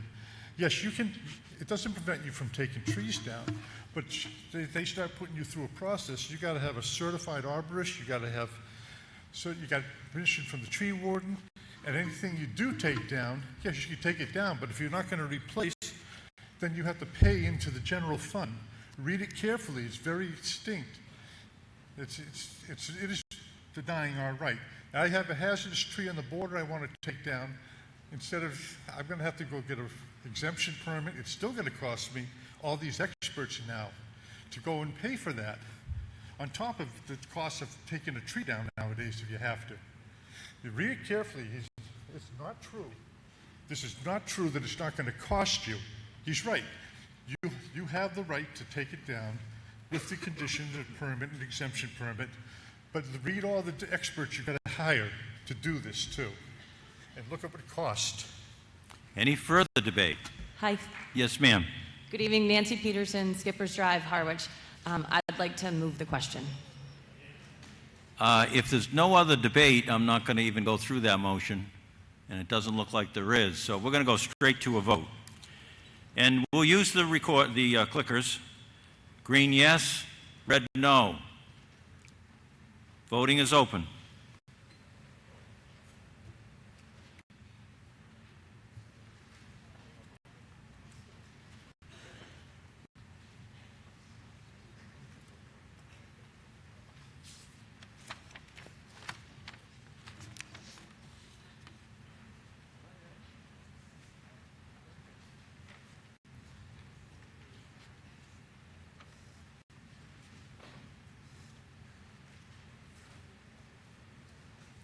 Voting has concluded. Yes, 50. No, 200. The motion does not carry. Article 46. To see if the town will vote to amend the general bylaws to require a select board or an entity appointed by the select board in lieu of appointing a tree warden to provide oversight of the removal of certain trees within town road setbacks. The select board shall adopt a policy within 4 months of town meeting approval establishing how requests to remove trees within town road setbacks will be reviewed and approved. The policy shall identify procedures, criteria, and responsible parties. Until such policy is adopted and implemented, the removal of any tree within a town road setback with a circumference of blank inches or greater, measured at chest height, shall require approval of the select board, or this bylaw shall require no appropriation of funds. Do I have a positive motion from the Finance Committee? Mr. Sutphen, are you making a motion on this? Thank you. I move that the motion be amended. Main motion be amended. We haven't got a main motion on the floor yet. Okay. I move that you have the motion. Is your motion to accept and adopt the article? Yes. Okay. Do I hear a second? It's been seconded. You have the floor, Mr. Sutphen. Thank you. I move that the main motion substitute the following amendment.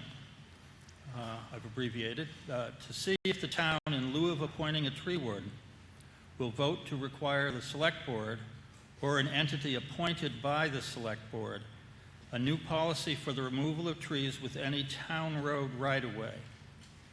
The select board shall adopt a policy within 4 months of town meeting's approval, establishing how requests to remove trees within town road right-of-ways will be reviewed and approved. The policy shall identify procedures, criteria, and responsible parties. Until such policy is adopted, the removal of any tree within a town road right-of-way shall require approval by the select board or an entity appointed by the Select Board at a public hearing. Mr. Sutton, what is the difference between what you just read and what was in the warrant? Well, I can tell you that I took away the word setback because I found that it's been a bit confusing here during town meeting, and I hope made it plain to everybody that wherever these trees are growing, they're growing on town land. So what does your sentence say? I'm trying to decide whether you need an amendment or we can vote on the main motion to accept and adopt the article. Okay. Well, is the only thing you've eliminated is the word setbacks? essentially that's it. I think that some people would feel that the trees are on their property and exclusively of their right, whereas if it's All right. on town land. Well, I'm trying to move this along. So we have a main motion that you made to accept and adopt the article, and now you're offering an amendment. Is the amendment simply to accept and adopt the article with one change, striking the word setbacks? Correct. Okay. So why don't you make that your motion to amend? Okay. I move that the main motion substitute the following amendment, which would be substituting town rights of ways for the word setback.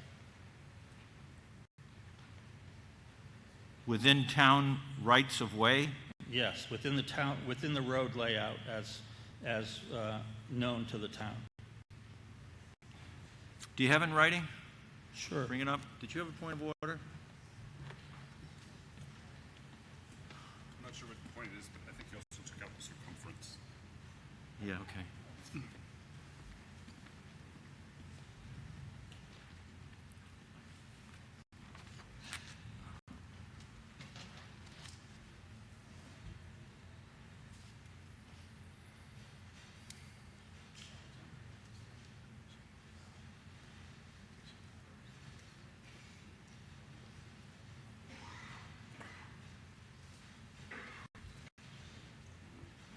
And this is still proposed as a bylaw? No, I struck that on my amendment. I took out bylaw. All right. So let's see if we can move this along. There's a main motion on the floor to accept and adopt the article. Mr. Sutphin now wants to amend that main motion to read as follows: that the town vote, in lieu of appointing a tree warden, to require the Select Board or an entity appointed by the Select Board a new policy for the removal of trees within any town road right-of-ways. The Select Board shall adopt a policy within 4 months of town meeting approval, establishing how requests to remove trees within town road right-of-ways will be reviewed and approved. The policy shall identify procedures, criteria, responsible parties. Until such policy is adopted, the removal of any tree within a town road right-of-way require approval of the Select Board or an entity appointed by the Select Board at a public hearing. Do I hear a second to this proposed amendment? All right. It's been seconded. So now debate on the amendment, Mr. Sutphin. Just on the amendment.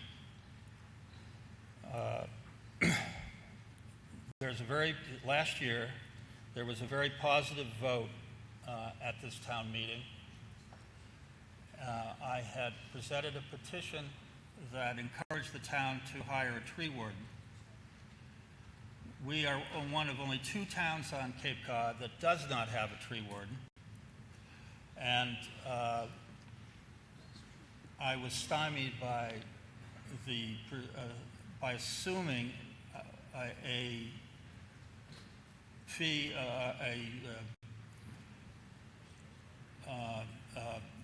an income for a tree warden of $25,000 would be a reasonable proposal. I was foolish to do that, as the Select Board does not have to fund anything it doesn't see fit to fund. So I'm here before you with a petition this year which requires no money.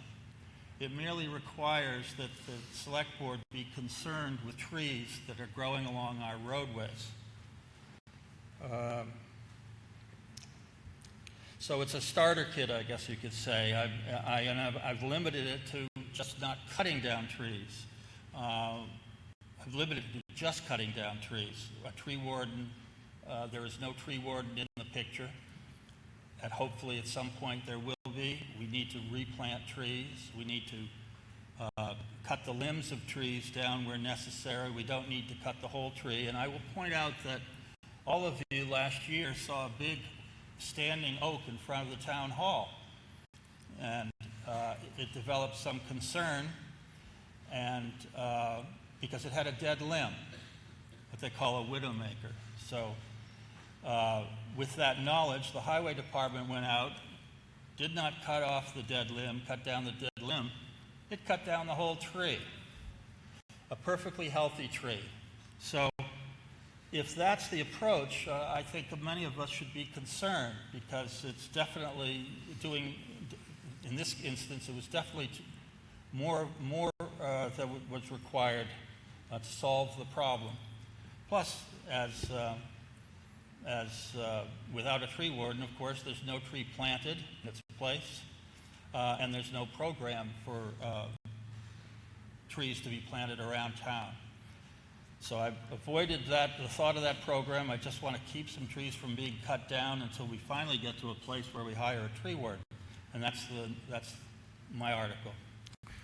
Okay, so any further debate on the amendment? We're just on the amendment that made a couple of changes in the main article. Looks like you're ready to vote on the amendment. Oh, I'm sorry. Mr. Riley. Thank you. It seems like Mr. Suffolk is proposing that the town, because we're talking about town land and town trees, can't remove their own trees. I mean, if it's on town land, only the town can take it down. So it seems unnecessary. Thank you. Any further debate? Mr. Sutphin? Thank you.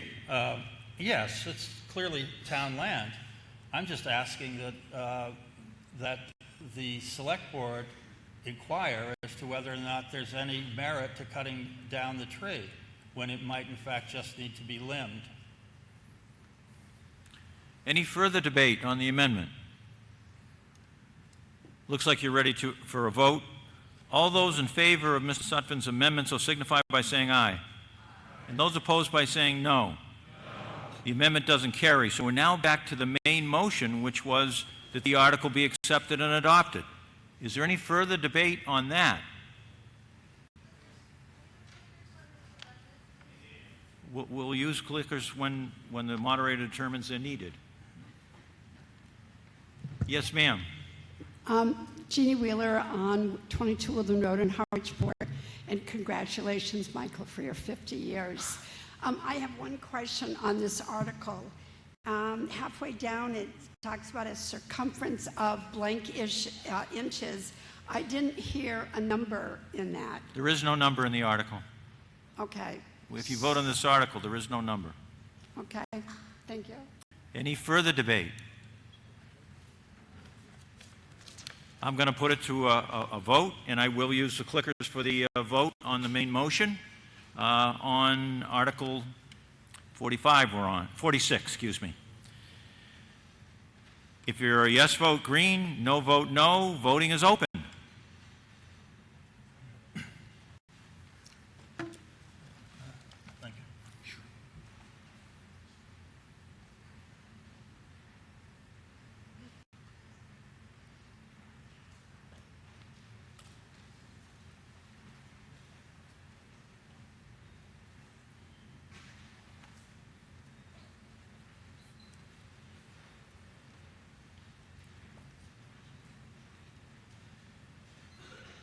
Voting is over. Those in favor of the motion to accept and adopt, 68. Those opposed, 166.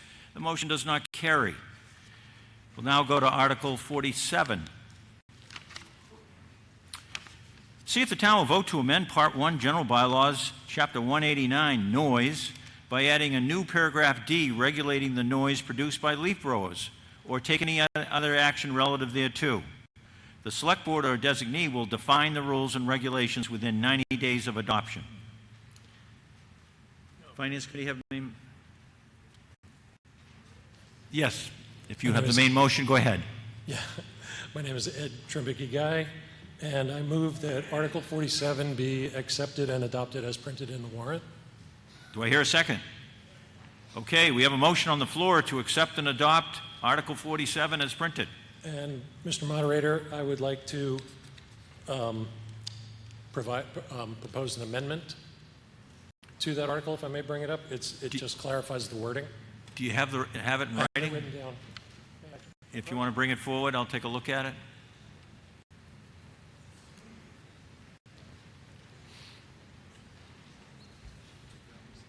Okay.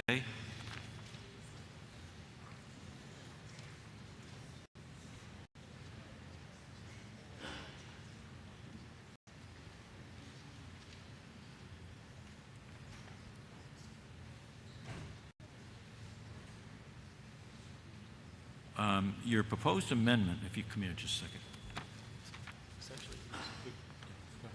So none of this is in the article. They definitely postponed because they said they already have a statute. And so I'm looking for specific language. Right, but you should have proposed that language in the article. And it's not in the article. So I don't think it's in order. So the petitioner has proposed an amendment, and the amendment / clarification is that the article seeks an amendment to Chapter 189 to include specific language with respect to permissible hours, days, and seasons of operation for leaf blowers. I've pointed out to him that that's not within the four corners of the article, and therefore it appears to be beyond the scope of an amendment. So I'm not accepting the amendment at this point. It's okay. So we still have the main motion, if you want to speak to that. Okay. On the notes. Hopefully it's short and sweet. And your name again, I'm sorry. Yeah, Ed Trimbicki Guy. And Right. I would also like to congratulate you on your 50 years, as my wife and I are about to have our first year as Harwich residents. Oh. And our 30th wedding anniversary. Congratulations yourself. Thank you. Okay. All right. The purpose of the motion is to strike a better balance between yard maintenance and the enjoyment of outdoor life. The noise ordinance, as it currently is stated, is more tailored towards outdoor music, with the restriction hours being between 10 p.m. and 7 a.m. on any day and any day of the year. Leaf blowers aren't music. Most people I know enjoy music. I don't know anybody that likes the noise of leaf blowers. It's like root canal without Novocaine. I get that they're a necessary evil, but it's for gathering leaves after they fall in autumn, and again for spring cleanup. So those are the reasonable seasons of operation. It's also reasonable to expect the work to be done during normal business hours of, say, 8 to 5, Monday through Saturday. So please vote yes on Article 47 to amend Chapter 189. Thank you. Thank you. Any further debate? Yes, sir. Can't hear you. You got to speak right into that. Ben Warshaw, 8 Lakeway Lane. Just in response to that, if you're not hiring a landscaper to do your leaf blowing for you like I don't, and you're working during those business hours and you have an hour or two of light when you get home, that's what you can do. It's leaf blowing. I'm voting no. Any further debate? Yes, ma'am. Karen Thompson, Mill Pond Road. Barnstable County has the largest elder population outside the state of Florida. And with all of us elder people here, for us to get rid of the leaves and the this and the that, we need to hire someone. And those someones have several houses and places where they go. So they will come when they come and do what they do and do it properly. But it's so much easier to just knock on your neighbor's door and say, please. And are we in Harwich beyond doing that? Thank you. Any further debate on the main motion to accept and adopt Article 47? Looks like you're ready for a vote. All those in favor of the motion under Article 47, so signify by saying aye. And those opposed by saying no. Motion does not carry. Article 48, see if the town will vote to raise and appropriate or transfer from available funds or borrow such sums of money that may be required for the purpose of funding the public access station, Cape Cod Community Media Center, for 456 Main Street, Dennisport, providing the public access to television, the citizens of Harwich. You have a positive motion? I move that Article 48 be accepted and adopted as printed in the warrant, and that $143,840.33 be transferred from the PEG Access and Cable-related Fund for this purpose. Motion under Article 48 is accept and adopt. The amount is the same as in the warrant, $143,840.33. Is there any debate? Hearing none, I'll put the matter to a vote. All those in favor of the motion as read, so signify by saying aye. And those opposed by saying no. It's unanimous vote. No, well, no, it passes, the simple majority. There were a few no's out there. Article 49, see if the town will vote to raise and appropriate or transfer from available funds a sufficient sum of money to supplement the Mass Cultural Council annual allocation for community grant awards to artists, performers, interpretive scientists who bring events and programs to local venues which enhance the cultural experience of Harwich citizens of all ages. Mr. McCready. I move that Article 49 be accepted and adopted, and that $4,000 be transferred from free cash for this purpose. It's been moved and seconded that Article 49 be accepted and adopted, and the sum is $4,000 that's proposed to come from free cash. Is there any debate? Yes. Yes, ma'am. I'm Christine Banks. This is the evening of amendments. I'd like to make an amendment to this article to increase the estimated cost to $6,000. My name is Christine Banks. I'm from Harwich Center. I've got to stop you there. See, amendments have to fit within the scope of the article. And scope is all about notice. And so if I read this article, I would say, wow, the estimated cost is $4,000. And so if you go higher than that, somebody can argue that, gee, we were only on notice that only $4,000 was going to be spent. Now we're up to $6,000. Now, $6,000 doesn't sound like a lot of money in today's age, but it's a substantial increase. It's a 50% increase. And so I don't ordinarily allow a motion that's that percentage increase and find it within the scope. And we just saved $2,000 in 36 and 37. It doesn't have anything to do with those. If it was 4,500 or something, that's close enough, or in terms of percentage. But once you get up to 50%. So can I alter that figure? I put myself in a bind, haven't I? I know. $500 would be the acceptable amount that I'd go to in an amendment. Well, so $4,500, Mrs. Banks. Great. Is that your motion? It's my amendment, I guess. I have to Okay, amend. so we have a motion on the floor to amend the amount from $4,000 to $4,500. Debate on the motion. Myself. Okay. Yes. Obviously, I just said my name is Christine Banks. I'm from Harwich Center.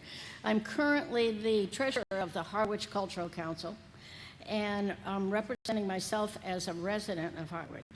For the past 4 years, the town of Harwich has contributed $4,000 to the council. The Massachusetts Cultural Council has increased its share twice in that time. We allot monies to the local regional arts projects and have direct benefit to the residents of Harwich.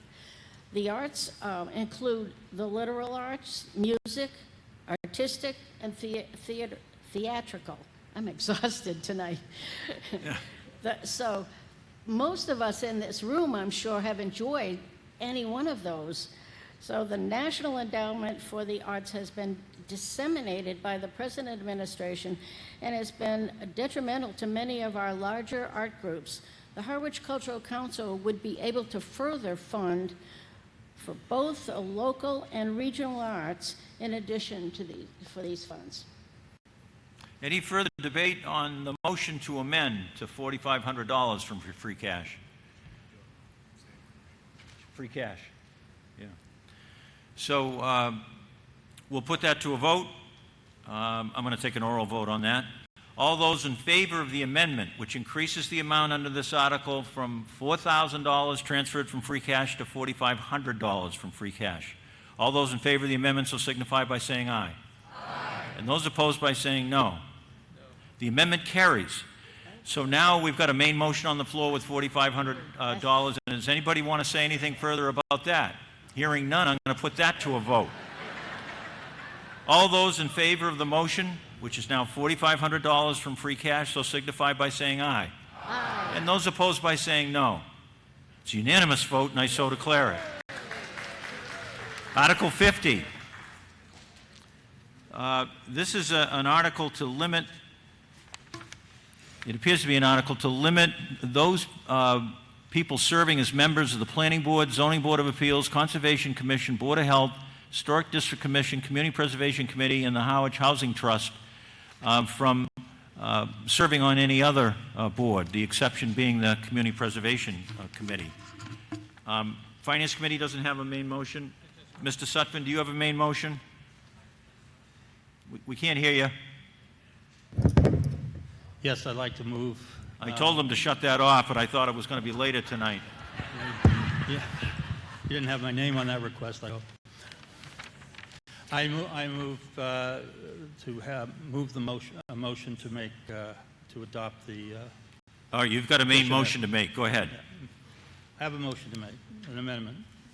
The main motion is all members, and it's a distinct abbreviation from what is before you. All members of all town boards, committees, and commissions, including the Planning Board, the Zoning Board of Appeals, the Conservation Commission, the Board of Health, the Historic District Commission, and the Harwich Housing Trust shall be ineligible to serve on any other committee. The one exception would be the Community Preservation Committee, which is comprised of representatives from various boards. Do I hear a second? It's been seconded. Mr. Sutphin, you have the floor for debate. Thank you. I'll need that motion brought forward at some point. Very good. My reasoning is for this non-binding vote of the Select Board, it would instruct them to engage in a thoughtful dialogue with the Charter Review Committee in preparation for next year's town meeting. Presently, the town has 43 boards and committees. With reduction, a sensible merger of committees would provide more insight, an easier quorum, a broader and more considered result, facility and economy, and the encouragement of younger residents in town to join as stewards. That's it. Anything further? Mr. DaCosta. Yeah, we have an opinion from town council that says because this issue is specifically addressed in the charter, it is their opinion that changes to qualifications for holding a position on an appointed board or committee may only be accomplished by a charter amendment. Okay, any further debate? Yes, ma'am. Noreen Donahue, Headwaters, speaking as a resident. Good evening, Mr. Moderator. Good evening. I had a 4-page report, and once we turned beyond 8:30, I turned it to 5 lines. So good for you. The article talks about limiting opportunities of existing volunteers to serve on boards to make room for broader participation. Please, let's follow the simple rules of supply and demand. The supply is the volunteers, and the demand is the committee vacancies. Do not decrease the supply, the number of available volunteers, before you reduce the demand, the number of vacancies. It's definitely a case of the cart way ahead of the horse. to in any way regulate the ability of the existing volunteers to fill seats would add a burden to the committees if done right now. Yes, our committee structure can use improvement, but this is not the way.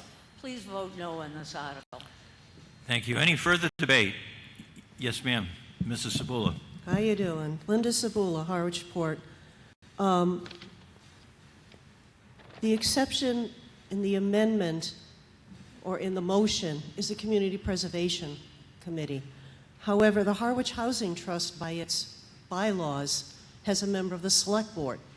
So that one, I mean, this is flying in the face of all kinds of stuff. If you would be so kind, because I'm now confused, as I usually am, would you reread the motion? Because I got lost in it. Mrs. Sutphin, could you bring me the motion? Between what's in our warrant, and this sounds like something totally different. So I'm confused because we're talking about, now it's an advisory. I didn't hear the word advisory in the motion that was read. I didn't either, but let's see what he has here.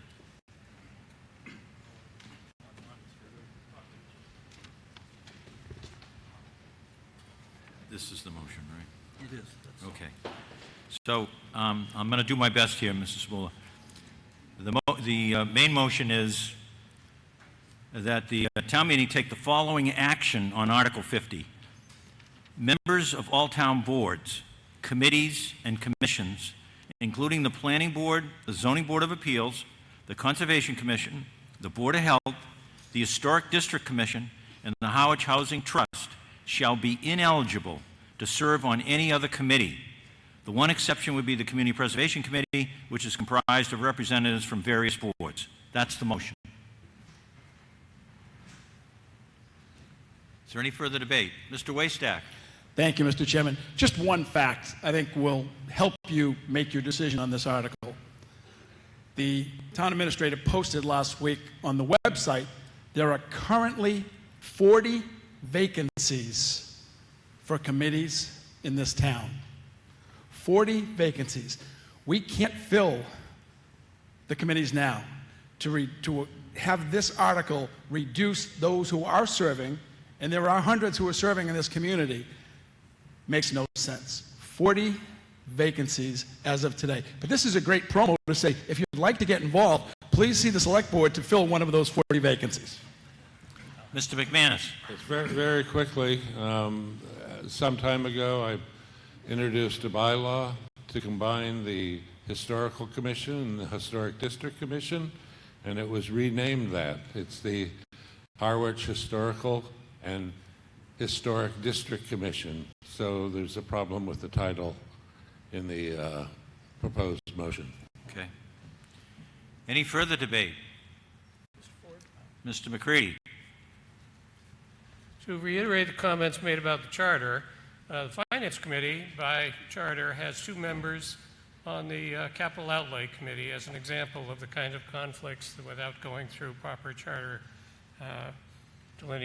debate on this. So it really should be voted down due to its structure. Any further debate? Mr. Sutphin, anything further? Yes, if I may. Recently, the Select Board reduced committee membership by 11 people. Obviously, they need to be replaced if you're going to continue to strive and fulfill a quorum for 43 boards. My petition has, I think, a very logical basis, which is that if you have fewer boards representing more thought, it is going to be easier to keep them fulfilled. There won't be a dearth of membership on committees because there will be a conscious effort to merge several of these boards. And once merged, there should be fewer boards to contend with and as a broader sense of participation in the boards and less potential conflict. Because when you're on several boards, as several people are in this town, they in effect become their own kind of steering committee, which can make one feel that they're just not in the club. So I thank you for your consideration. Any further debate on the motion under Article 50? Looks like you're ready for a vote. We're going to do this by clicker. All those in favor of the motion on Article 50, yes is green, no is red. Voting is open.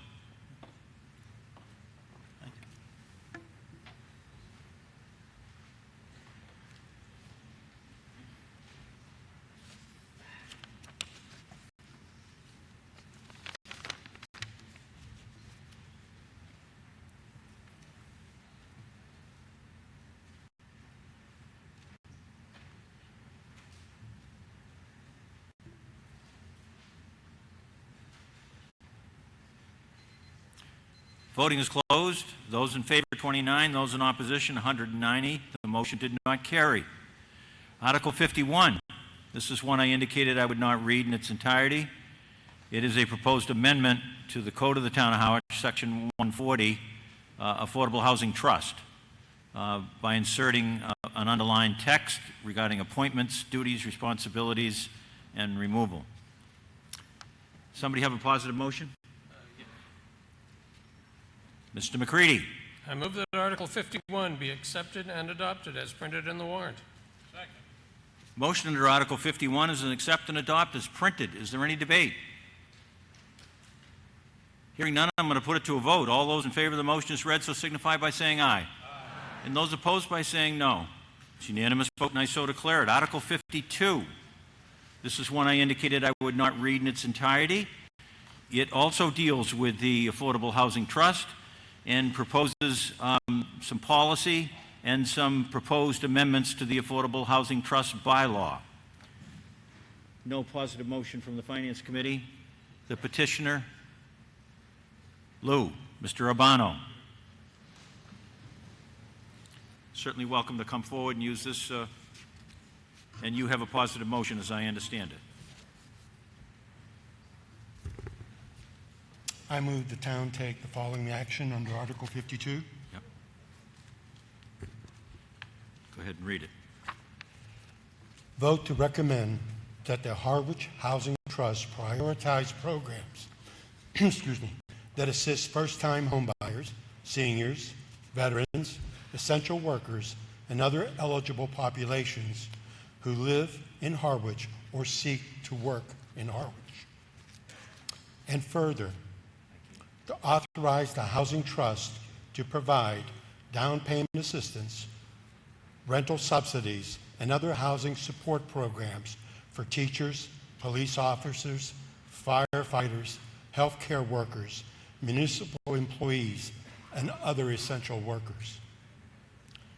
And further, vote to amend the Housing Trust bylaw, Chapter 140 of the Town Code by adding a section which limits the use of housing trust funds for grants, loans, or other financial assistance to private developers or private companies for major housing development projects, unless specifically authorized by town meeting, with such approval constituting funding authority only. And further, to amend the Housing Trust bylaw, Chapter 140 of the Town Code by adding a new section defining housing trust funds to include any and all monies lawfully deposited in the Harwich Housing Trust, including but not limited to town meeting appropriations, grants, gifts, proceeds from the sale or lease of trust property, and any portion of local option room occupancy tax revenues transferred to the trust by town meeting pursuant to Massachusetts General Law, Chapter 64G. And further, to amend the Housing Trust bylaw, Chapter 140 of the Town Code by adding a new section authorizing the Housing Trust consistent with Massachusetts General Law, Chapter 44, Section 55C, to acquire, hold, manage, and dispose of real property, repurpose or convert existing buildings into housing, and establish and manage loan funds to support affordable housing initiatives without prior town meeting approval. And further, to amend the Housing Trust Bylaw, Chapter 140 of the Town Code, by adding a new section that requires that the Housing Trust submit an annual report to the Select Board detailing all property acquisitions, dispositions, funds, and expenditures, and that nothing in this article grants the Select Board or Town Council authority to approve or control housing trust expenditures. And upon passage and approval of this bylaw amendment, to authorize the town clerk to insert the appropriate code references for newly adopted sections, Chapter 140. Okay, so Mr. Urbano's made a main motion. He sent it to me ahead of time. We've looked at it. It is within the scope of the article, which was very broad, that was contained in the warrant. The one differences between the warrant article and the motion that was just made is that the first part of the article, under 52, talks about amending the trust bylaw to prioritize programs. He no longer is seeking to amend the bylaw to do that. He's simply saying it recommends that the Harwich Trust prioritize that. So number one is really not binding. The other sections that he had in the article, he's put them in the form of amending the Affordable Housing Trust bylaw, which was a question, and he's now proposed them as bylaw amendments for each one of those subject matters. So we'll now go to debate. Well, wait a minute, did we get a second? There's a second. Mr. Urbano, why don't you speak to the motion? It's now on the floor. Article 51 does two important things. First, this section is guidance only. It's 52, Lou. 52, forgive me. I know it's late. I know it's late.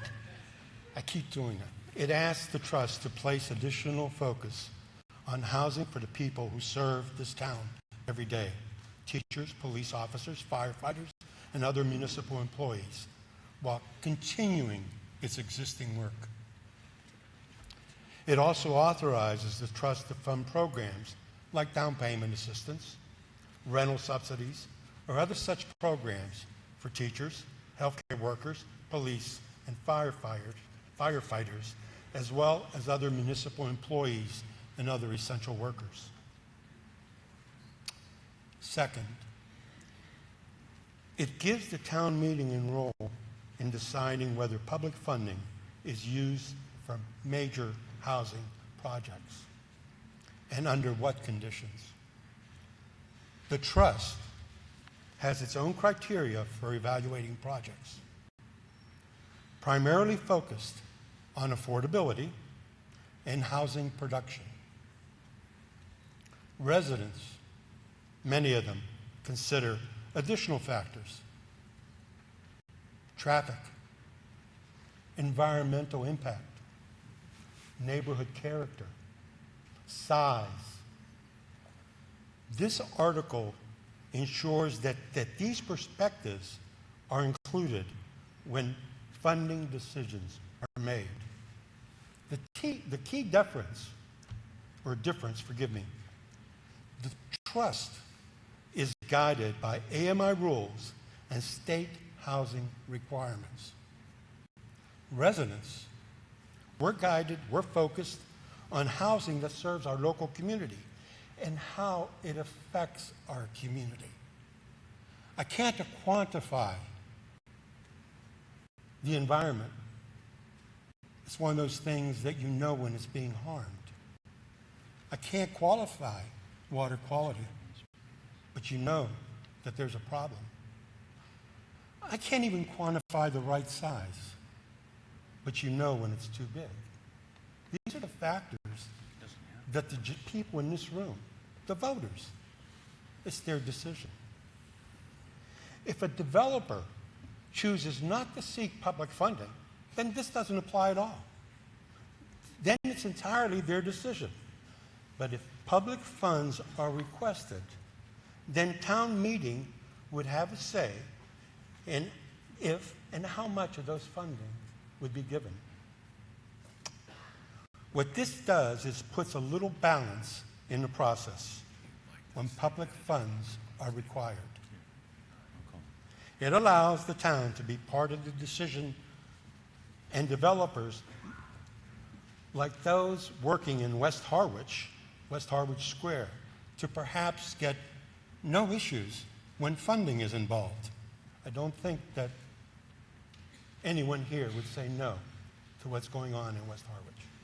And perhaps that might be the guide for other developers to follow if we fund developers like that, who listen not only to what the state wants, but also to what the community desires.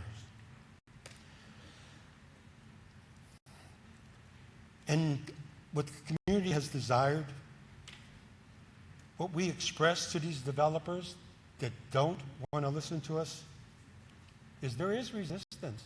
And when there's resistance, then you need to listen.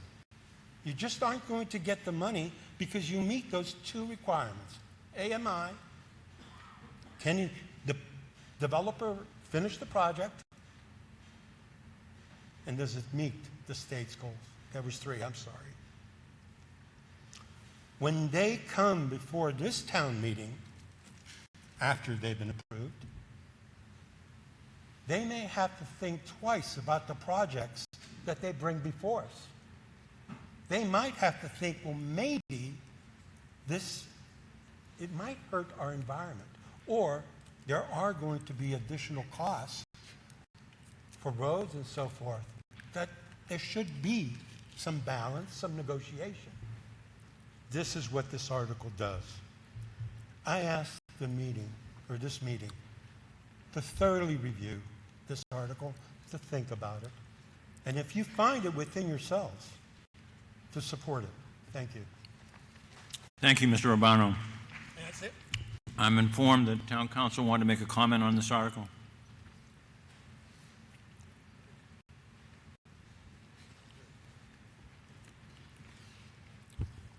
Thank you through you, Mr. Moderator. Good evening, Greg Corbo, Town Council. Can everybody hear me okay? No? How about now? Sorry, I hate these microphones. Okay. So this proposed petition article looks to do a few things. Most significantly, paragraph number 2 would prohibit the trust from providing financial assistance for affordable housing without a town meeting vote. But that is in direct conflict with the statute that creates the Affordable Housing Trust, Chapter 44, Section 55C, which specifically says that once the money is put into the housing trust, it becomes the property of the trust and can be spent by the trust without further appropriation. And the reason for that is that these opportunities come along, and there needs to be a body that can act quickly without having to wait for once or twice a year for a town meeting. So to the extent that this is saying that the trust cannot act without town meeting approval, that would be in direct conflict with the statute.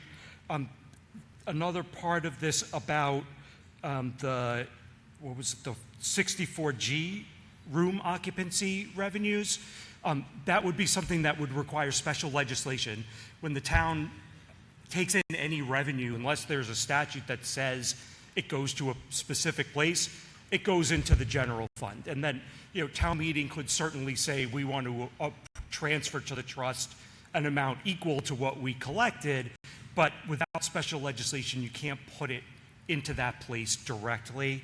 And the fourth part of this was that the trust can hold, manage, and dispose of real property, repurpose, convert existing buildings into housing, and establish and manage loan funds. That's what the trust does. That's the statutory authority of the trust. You wouldn't need to take this vote in order to do this. So the two big things that this seems to be doing, prohibiting the trust from spending money without town meeting appropriation and putting the room occupancy tax directly there, would be in direct violation of state law, in my opinion. Thank you. Any further debate? Yes, Linda Sabula. Linda Sabula, Harwich Port. I'm going to vote no on this. I don't understand why we're trying to micromanage this trust. There's all kinds of state laws that already dictate what they can do. They have a set of bylaws, but also the issues of whether or not there's water quality, whether or not there's anything happening on conservation. That's why we have a conservation commission. So any of these projects have to go through all of our whatever relevant boards and committees and commissions before they even get to the housing trust. So I think that this is overkill, and I think it's micromanaging, which we're trying to avoid in this town. Thank you. Further debate, gentleman in the middle. Jonas Robinson, Pleasant Lake. I was trying to follow along in the warrant when the petitioner was reading what he thought the warrant was, and it's nowhere near the same. And I don't really understand what I'm voting on anymore because his explanation did nothing to clarify what's written in the warrant. So I can't vote for it because I don't really know what I'm voting for. Understood. Any further debate? Looks like you're ready for a vote. We're going to do this with the clickers. Yes vote is green, no vote is red. Voting has started.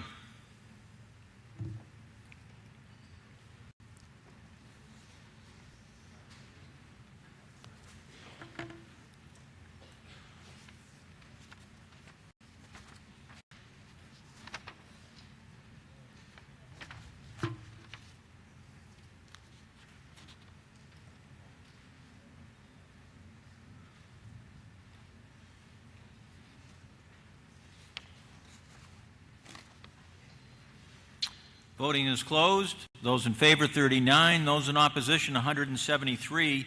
The motion did not carry. Article 53, zoning bylaw amendment for accessory dwelling units. I indicated I would not read this in its entirety. Do we have a favorable motion on this? Do you have a... You don't have a favorable motion either, Mr. Berry? No, I just simply Can I want get indefinite postponement on the floor, and then I'll go to you for an explanation? Yes, sir.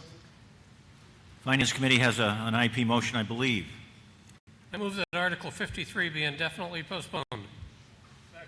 So moved and seconded that Article 53 be indefinitely postponed. Mr. Berry, Chair of the Planning Board. On April 14th, 2026, the Planning Board held a public hearing. Approximately 12 people attended the hearing online and in person. Due to issues with the language describing the dimensional aspects of the protected use accessory dwelling unit language, the Select Board voted to postpone the article indefinitely, and the Planning Board voted unanimously to postpone indefinitely the article.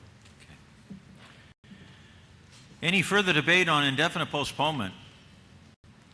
Looks like you're ready for a vote. All those in favor of indefinite postponement so signify by saying aye. Aye. And those opposed by saying no. The article is indefinitely postponed. Article 54. Same drill. You don't have a positive motion on this either, right, Mr. Berry? Okay. Finance Committee? I move that Article 54 be indefinitely postponed. So moved and seconded that Article 54 be indefinitely postponed.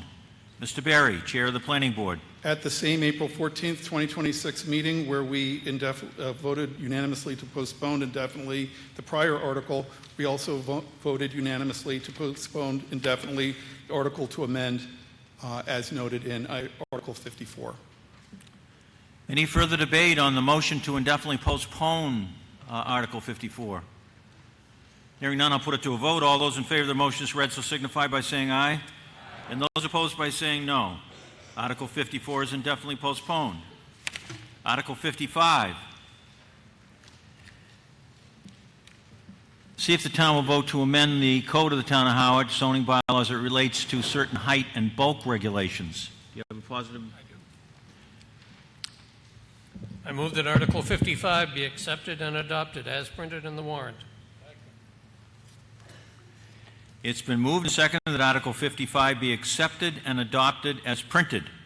We need a Planning Board report for this one.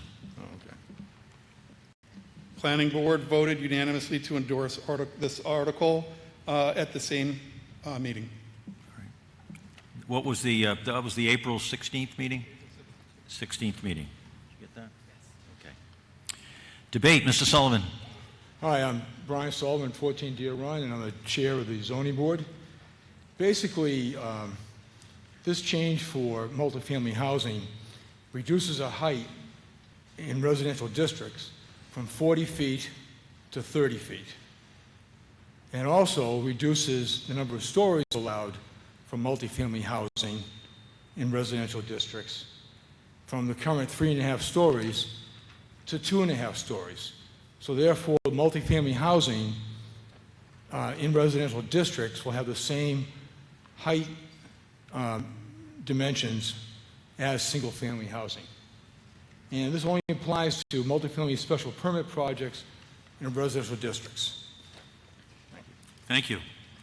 Any further debate? Mrs. Urbano. I just have a question, please. So I've been trying to understand this article. So it's about reducing the height for multifamily and rural residential. I think there's a addition in the table that says in 40 feet can go into into commercial, and my question was, so now it's boxed in this box. Before it wasn't boxed in. Am I correct? And that's what I had read, that before it was loosely within the bylaw, and now it's boxed in. Is that a question? Yes. Okay. Actually, I don't Mr. think Sullivan. Hi, Brian Sullivan. I don't believe it was boxed in, the fact that, but it might have been shown in 2 different areas. But bottom line is the fact that we're still going to allow 40 feet for multifamily housing in only commercial districts. But in residential zoning, in all residential zones, multifamily has to meet the height and number of story requirements that are required of single-family housing. So they'd all be the same height and so forth. In multifamily, they'd all be the same height and number of stories as anyone's allowed for a single-family house. They can't exceed that. Right, the proposal is 30 feet max, 2.5 stories max. How are we doing so far? So far, so good. Okay, all right. Stick with me. Mrs. Urbano, do you still have a question? Yes, so I'm getting to the final question. So I had asked, I talked to the planning department about this. So now it's 40 feet, which it has been, but now it's... It was 40. Was 40, and now it's... 40. Now it's going to be Okay. And my question had been, does this change the Mr. West Sullivan, I Harwich don't want to just have a conversation up there. Oh. She has the floor. She has the floor. My question was, and I need to have answered, and I can't figure this out. When we do this, does this affect the West Harwich DCPC in any way? Because currently it has height limits, and nobody could answer up to this point. So I'm looking for that, and that's it. Thank you. Christine Flynn, planner, respond to that question. Yes, I Mr. know you're not a voter, and I don't believe anybody objects at this hour to you addressing the meeting on that question, which is solely this. Does this affect the DCPC in West Harwich? No, it does not. Thank you. Yes, Yes, Mr. Trimble. Ed Trimbicki guy. I just have a question. You're saying it's residential. The LCP last night talked a lot about village-centered growth. Is the village center considered residential or no? It depends on how it's zoned. If it's in a residential district, Are any village centers not residential then? That's my question. Mr. Sullivan, can you answer that? The moderator is correct. Basically, some districts could possibly be in a commercial zone or residential. So if it laps into a commercial zone, then it could be 40. But in all the residential zones, it would be based upon this at the 30-foot and 2.5 stories requirement. This strictly is involving residential zoning, none other. Thank you, Mr. Sullivan. Yes, ma'am. Thank you, Mr. Moderator. Barbara Nickerson, Harwich Port. I absolutely support this motion to lower the multifamily density height-wise and width-wise in residential districts. However, I'm not going to make any kind of amendment, but I would like people to think about the fact that Your historic areas of this town are now a lot of currently in commercial village, CV zoning. And even though you're telling me that because I'm in a CV, because I have a 250-year-old house, I might have to look at a 40-foot apartment put across the street from me or next to me potentially. So while I'm not going to say anything about this tonight or propose anything tonight, I would like the people of this town to think about the fact that if you're only going to be putting these large facilities in commercial areas, which they do belong in commercial, but not in CV, that perhaps maybe we can do something about that, because you have a lot of historic houses intermixed with commercial facilities, both in Harwich Center, Harwich Port, and other areas on West Harwich. Thank you. Thank you. Mr. Berry, do you have a further comment? Yes, and I appreciate Mrs. Nickerson bringing to the attention the need for a little bit of a rationale and background on this. This was an incremental first step toward making sure that the planning board registers the desires and interests of the public at large for some of these dimensional issues. Reducing height size of multifamily in residential areas we thought was a good first step. And to Mrs. Nickerson's point, this is precisely the rationale behind getting informed whether or not we can actually use form-based code, as we discussed last night, to achieve the very kinds of contouring, shaping to our kind of village and town look, precisely to those points. This is an incremental step, and the planning board is trying to be as responsive as possible to public demand. Thank you. Any further debate? Looks like you're ready for a vote. This is a zoning bylaw. It requires a 2/3 majority. We're going to use the clickers. The motion before you is that it be accepted and adopted. A yes is green, a no is red. The voting is open.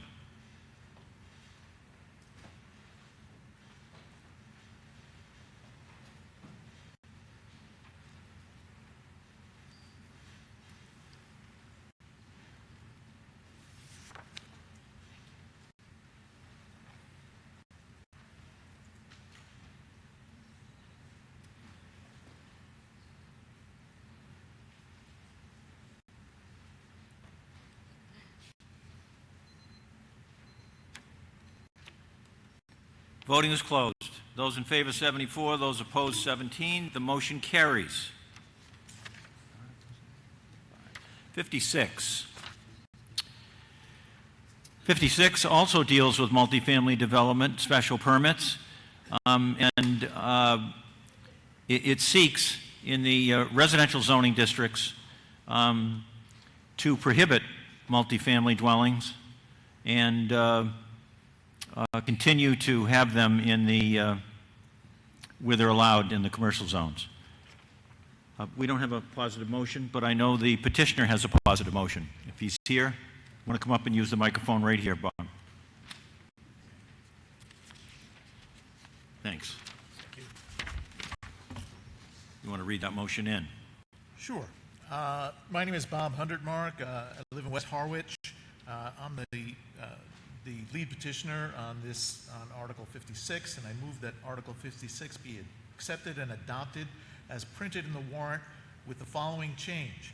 By striking the dashes appearing in the columns for the MRL, MRL1, and WR zoning districts in the table of use regulations, and replacing the stricken dashes with the letter S. Now, the reason behind this is it's merely to correct a typographical error in the original petition, which is, I believe, within the scope of the petition, and in fact, the table of use regulations was reproduced in those three districts with an error, but those three districts are not the subject of the motion. So, okay, so let me, before you get into it on the merits, do I hear a second? Okay, so the motion's been made and seconded. It moves the article as printed. It makes one change in the table at the bottom, under multifamily dwellings. If you go to the last three columns under MRL, MRL1, and WR, it has little dashes, which means that multifamily be prohibited. The motion seeks to put an S there for special permit. That's the way it's currently zoned. And as I understand the petitioner, those were not supposed to have been changed when the article was signed up and put in the warrant. They were inadvertently changed. He wasn't trying to deal with those zones at all. He was trying to deal with the residential zones. So that's the only change in the article. Now, before we go to debate, I need to hear a planning board report. Mr. Berry? Yes. The planning board met on April 14th and heard it. And let me just double check here. I just had it, of course. Planning board made in April 14, 2026. There was a presentation by the petitioner. One member spoke in opposition to the article, stating that the zoning article was not consistent with the local comprehensive plan or the housing production plan. Further, this would limit any opportunity to build multifamily housing in town. Planning board voted unanimously against recommending to adopt the article at town meeting. Thank you, Mr. Berry. Now we'll go to the petitioner for debate. Thank you, Mr. Moderator. Good evening, citizens of the town of Harwich. My name is Bob Hundertmark. I live in West Harwich, and I'm the lead petitioner in this citizen's petition that is before you now as warrant Article 56. This article seeks to prohibit multifamily developments by special permits in the rural, low, and medium density residential zoning districts in the town of Harwich. These multifamily developments are presently permitted in all of the zoning districts except the Commercial Highway 2 and limited industrial districts. The multifamily special permit was added to the Harwich zoning bylaw in 2020 to address a critical housing shortage, but in the rush to adopt this bylaw, it does not seem to have been particularly well thought out. There are no restrictions on the size or density of these multifamily developments.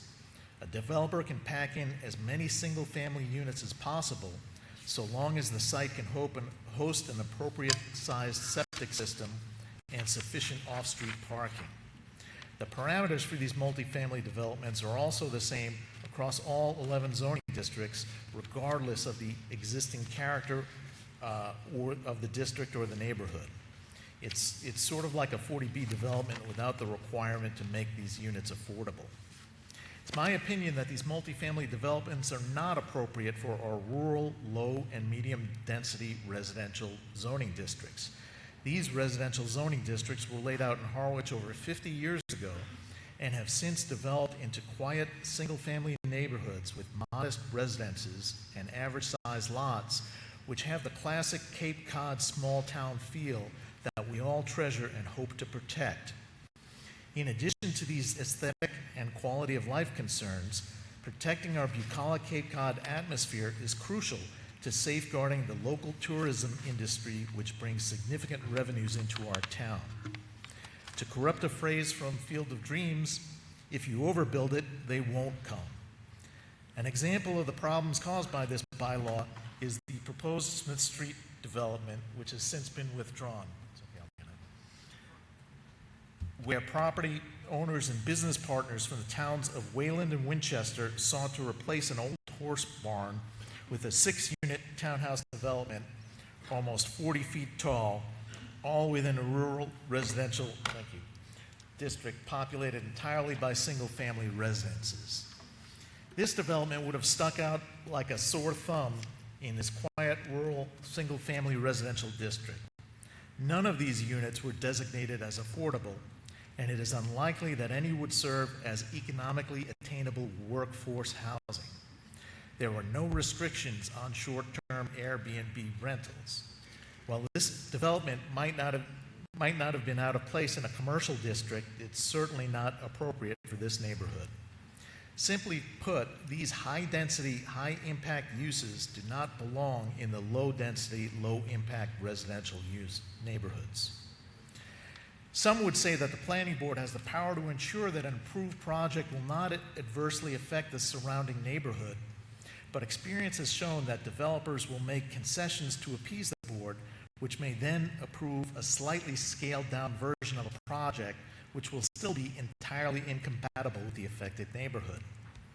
It's my position that by definition, these high-density uses do not belong in and are by their very nature incompatible with these low-density residential zoning districts. Some have also raised concerns that this warrant article will inhibit the development of additional housing units within the town of Harwich.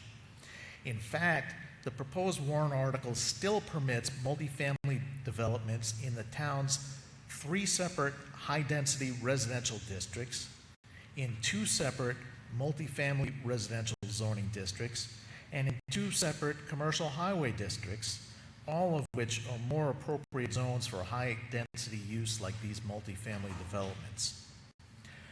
Lower density residential neighborhoods can continue to contribute to the town's housing stock after passage of this warrant article through the expanded ADU programs, through the development of accessory residential buildings with bedrooms, through the construction or conversion of 2-family dwellings, and through the development of single-family cluster developments, all of which are still permitted in these districts and all of which are more appropriate for these lower density residential neighborhoods. In short, warrant Article 56 seeks to protect the character and appeal of the town of Harwich as a classic small Cape Cod town while still encouraging responsible, thoughtful, and appropriate development of additional housing stock in the town of Harwich. I would ask that the town vote to accept and adopt warrant Article 56. Thank you. Any further debate on the motion? Mr. Sullivan? Thank you. I'm Brian Sullivan, 14 Deer Run, and I'm the chair of the Howard Zoning Board of Appeals. However, tonight I am addressing you as an individual who is well informed of our town's zoning code laws and can attest that a thorough review is necessary to both revise and establish new bylaws so that the Harwich community and your regulatory boards and committees can address the challenges we face in today in regulating development. This is especially important with the passage of the local comprehensive plan, which will require updated bylaws to achieve the development goals of our town's new commitment. As chair of the ZBA, I fully appreciate why the sponsors of this petition feel the need for Harwich to better manage multifamily housing. In my opinion, the current code needs to be changed to develop dimensional requirements that make sense to better suit the character of Harwich neighborhoods. One example is a petition before the town meeting tonight that was approved to reduce the height to 30 feet and 2.5 stories as required for single-family housing. The next step should be addressing building and site coverage percentage as well, the percentage of the land that the buildings can occupy, and as well as of building coverage. However, zoning code changes should be vetted by the community and not just briefly prior to a town meeting vote. Public trust and transparency at town meetings should be the final step, not the vetting process itself.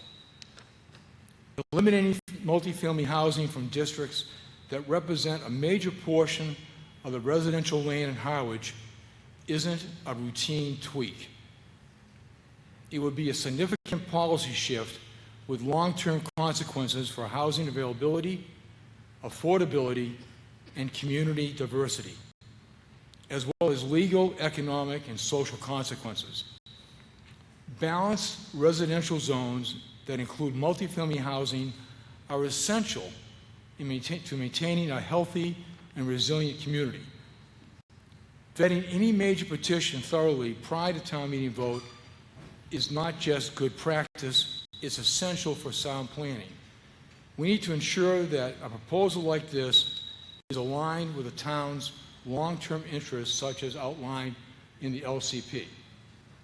Further, eliminating multifamily zoning in major districts may incentivize real estate investors to pursue 40B developments when locked out of other options to work with communities to provide needed housing. The next step should be taken by the community-based zoning review committee that conducts public meetings and includes member participation from all 7 Harwich villages, which I hope at some point we adopt in this town, as well as regulatory boards Our zoning code has not been thoroughly reviewed for many years, and the time has come. I urge this petition be withdrawn or not approved tonight, then be properly reviewed by the community prior to any reconsideration at a future town meeting. Let's do this right to ensure the best decision for Harwich. Further debate. Mr. Waystack. Thank you, Mr. Moderator. Congratulations again. Very simply, we should not be doing planning by petition. We heard the chairman of the planning board in their report. We heard from the chairman of the Board of Appeals. The local comprehensive plan took over 2 years for us to approve as a community for planning. There is a process. And I would encourage the petitioner to be involved in the process with the planning board, with, as we talk about potentially form-based zoning, not to bring a petition to town meeting to change major zoning in this community. Thank you. Further debate. Mrs. Urbano. Okay, I have a few more questions. I don't understand what the difference between, we just reduced the height in multifamily in the prior petition. That was the last article. Right. And is this different in some way? Yes, this is just eliminating special permit multifamily in 3 residential districts, RR, RL, and RM. Okay, and then I understand the objection is people are saying it wasn't vetted enough in time for town meeting. Is that what I'm hearing? No? You were here, we all heard what they said. Okay. I'm not going to repeat what other people have already said. Okay, because I'm trying to follow it. I mean, I thought all the vetting was done at the same meeting, April 14th, when the zoning board put forth their zoning. It did have a public hearing before the planning board, Okay. according to their chair. They considered it, they voted on it, and they recommended against it.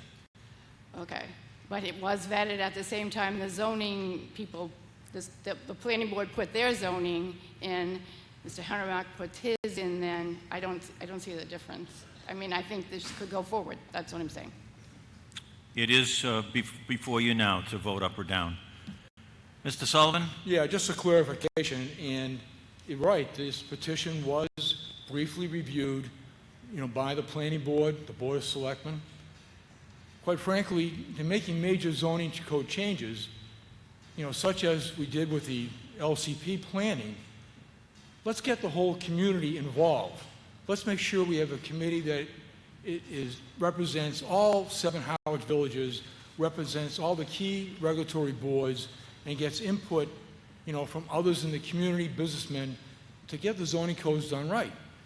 They had a brief discussion at a couple of meetings regarding this petition. I really think it needs to be reviewed and get input from a lot more people involved in this community in order to come up with the best possible code. And eliminating a major portion of the town from having the opportunity to have multifamily housing that will be, hopefully, dimensionally sound and reduced so it fits in with the community is the best choice. We just need to spend more time reviewing such an article like this that's going to require a tremendous amount of change. All right, before I go to Mr. Berry again, I'm going to go back to the petitioner for comments. I hear about we need more time, and this is a major change to things. But this bylaw has been in existence for 6 years. We've seen the detrimental effects that it has on our neighborhoods, and in 6 years, all the local boards could do is knock 10 feet off the height of a multifamily development in a residential district. There's nothing about density. There's nothing about the girth of these buildings. We've cut it down 10 feet. It's really de minimis what the boards have been able to do to protect us from this bylaw over the last 6 years. And if we go on and we wait another 3 or 4 years for them to properly vet this thing and get buy-in from everybody else, the door is still open for these developers, and they can come in and put these horrendous developments in our neighborhoods. I say we vote to prohibit these special permits now in these low-density residential neighborhoods give everybody the time to rethink this special permit bylaw, but at least we will have protected the neighborhoods in the interim. Whereas if we wait another 3 or 4 years, I don't know how many special permit applications are going to come in for these horrendous buildings in these rural districts. Further debate. Mr. Barry, do you have something further? Yes, I just wanted to clarify the question by Ms. Urbano, and I believe it probably exists elsewhere about being properly vetted. So normally what happens with revisions or additions or subtractions from our zoning bylaws, the proper vetting that we're talking about is public hearings and intercommittee discussion, so that if there are holes, unforeseen, problems that are not, necessarily envisioned by the petitioner, that, let's say, conservation issues are part of one of the districts that we have, concerns about. We just don't know that tonight. And I think Mr. Sullivan's point is that if we can get, and I don't think that there's any, antipathy to the concept and the philosophy of what you're talking about, but the rigor and the force of law ought to actually benefit the premise of what you have. And I would, totally encourage the adoption of this as something that the planning board takes up. But one of the things that we've seen here time and again coming through the planning board is, we get a particular, let's say, I won't go into specifics, but we'll get a particular bylaw passed at annual town meeting, and within 60 or 90 days, we get a completely unanticipated result for which we're trying to prohibit.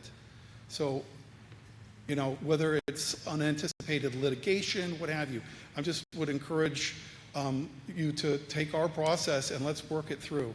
So that's my thought. Thank you. Further debate. Mr. Peterson? Yes, I'd be remiss if I didn't congratulate you for 50 years as well. But I would also like to move the question. There you go. Okay, do I hear a second to that? Second. All right, so we have a motion to move the question, which means terminate debate. It's not debatable, requires a 3/4 majority. We're going to use the clickers. Yes is terminating debate. No is keeping debate going on this article. Voting is open.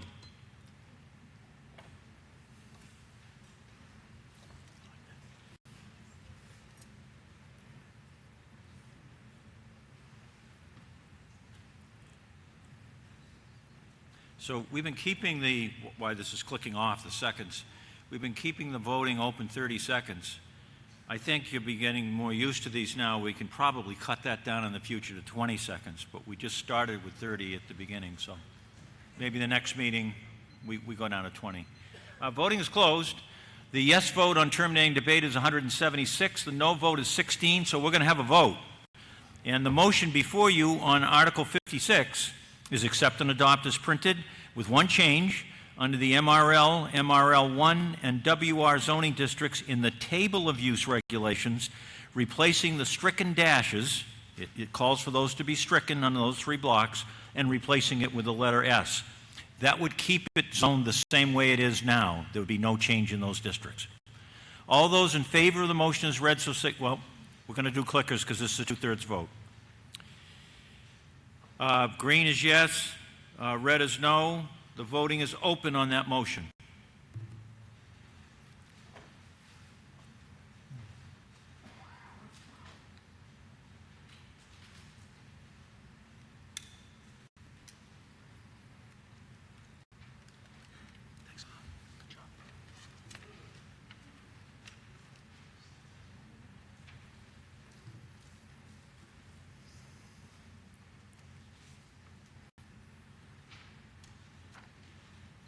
And the voting is closed. Those in favor of the motion, 66. Those in opposition, 113. The motion did not carry. So we'll now go to Article 57. Non-conforming structures and uses. See if the town will vote to amend the code of the town of the town of Harwich. It is late. Zoning to remove 325-54A5E relating to the replacement of nonconforming structures and to act fully thereon. And further, the town clerk be authorized to make necessary non-substantive corrections in numbering and lettering throughout to ensure consistency with the zoning bylaw. Do we have a positive motion? Mr. McCready. I move that Article 57 be accepted and adopted as printed in the warrant. All right, we have a motion under Article 57 to accept and adopt as printed. Mr. Berry, do we have a planning board report? April 14th meeting, 2026, the planning board held a public hearing at Town Hall. Approximately 12 people attended the hearing and online. There were no public comments. Planning board voted unanimously to support adoption of the article. Is there any debate? Mr. Sullivan. Yeah, just a quick explanation of this. Right now, a big portion of this town is on non-conforming lots. This bylaw, which is actually, I think at this point, it's against state law, or at least some of the laws. What it means is that if you want to renovate your house and you have a non-conforming house, you know, you're a house that's under 40,000 square feet, pretty much, a lot, that's non-conforming, you can't renovate it by more than 25% per year. Now, this is low-hanging fruit, which we want to get off the books. And at this point, anytime someone comes in front of us on the zoning board, you know, we override the situation and allow them to do it because it is against, you know, some of the state laws or state court rulings. And this also will permit people to renovate their basements. Any further debate on the motion under Article 57, which is accept and adopt? Looks like you're ready for a vote. This requires a 2/3 majority. I am going to ask you to use the clickers again. Green is yes, red's no. The voting is open.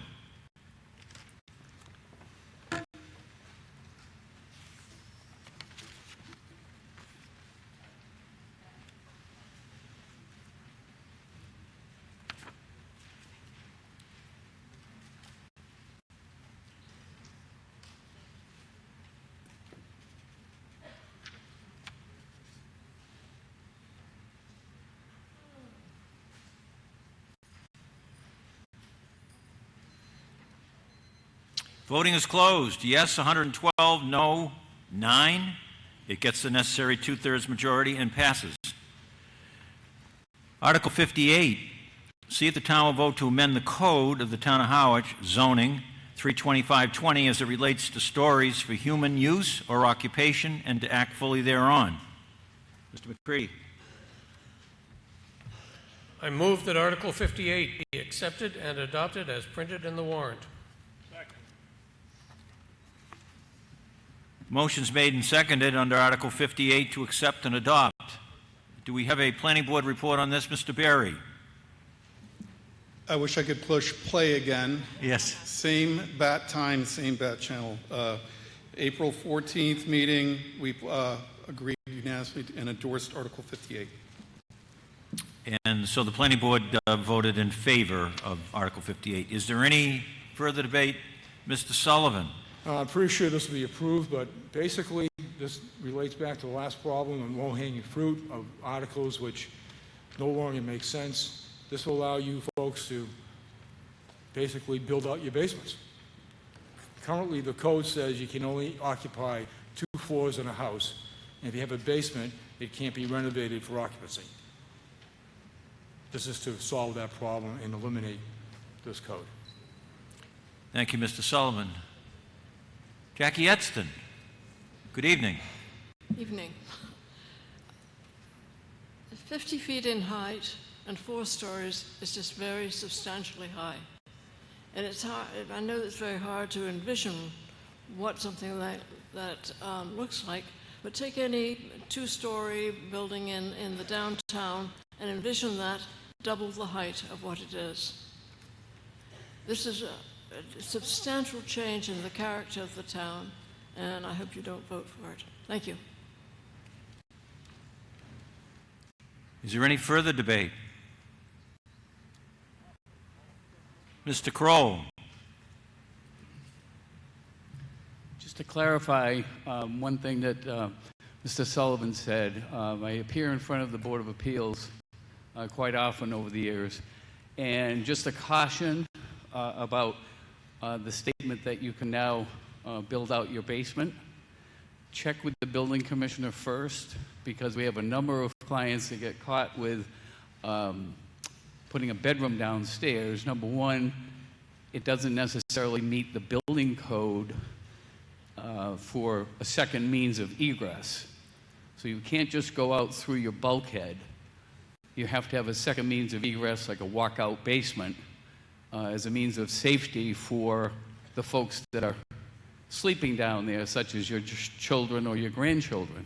So be careful with that. And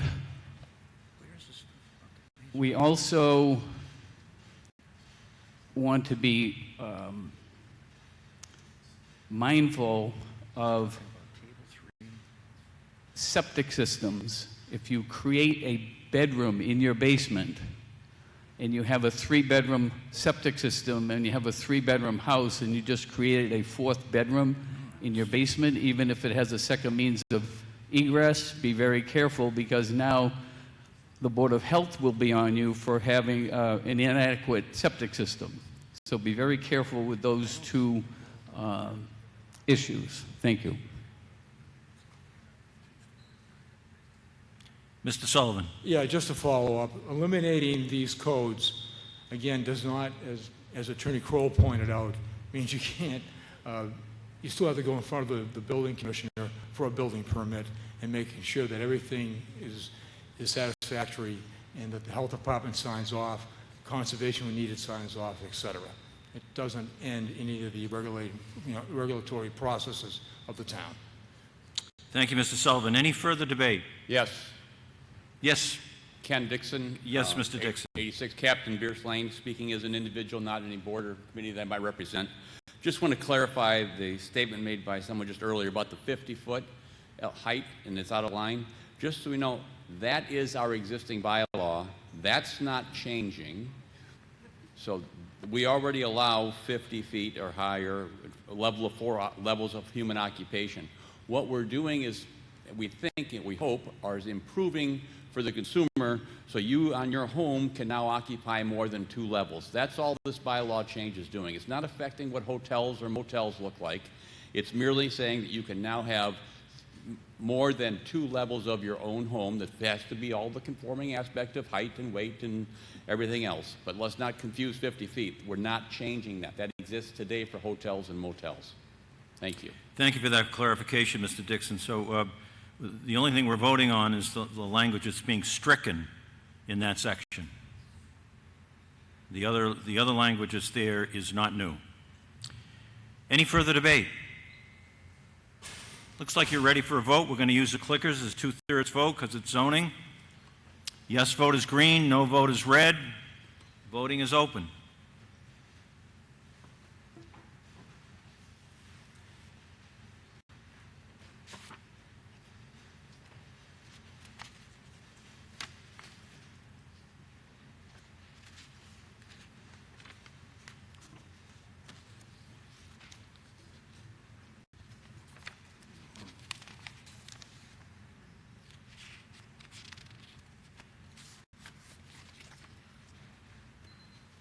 Voting is closed. Yes vote 184. Those in opposition 9. The motion carries, gets the necessary 2/3. 59, easement on Hall's Path. I indicated I would not read this one in its entirety. There is a nice plan on the second page. It kind of gives you a graphic look at it. Mr. McCready, do we have a positive motion? I move that Article 59 be accepted and adopted as printed in the warrant. All right, the motion under Article 59 is accept and adopt as printed, and this is the selectmen acquiring an easement in Hall's Path. Right. Yes. Thank you, Mr. Moderator. Just briefly, this is at the request of the Select Board. There is a gate right there now, At some point a couple of years ago, that road got significantly widened. People were using it as a cut-through in massive numbers past the Lighthouse Charter School to cut through from Round Cove Road to 137. It's at our request because the gate still exists right there. We need the easement to continue to keep it there. So we urge you to accept this. Thank you, Mr. Howell. Any further debate on this article? Yes, sir.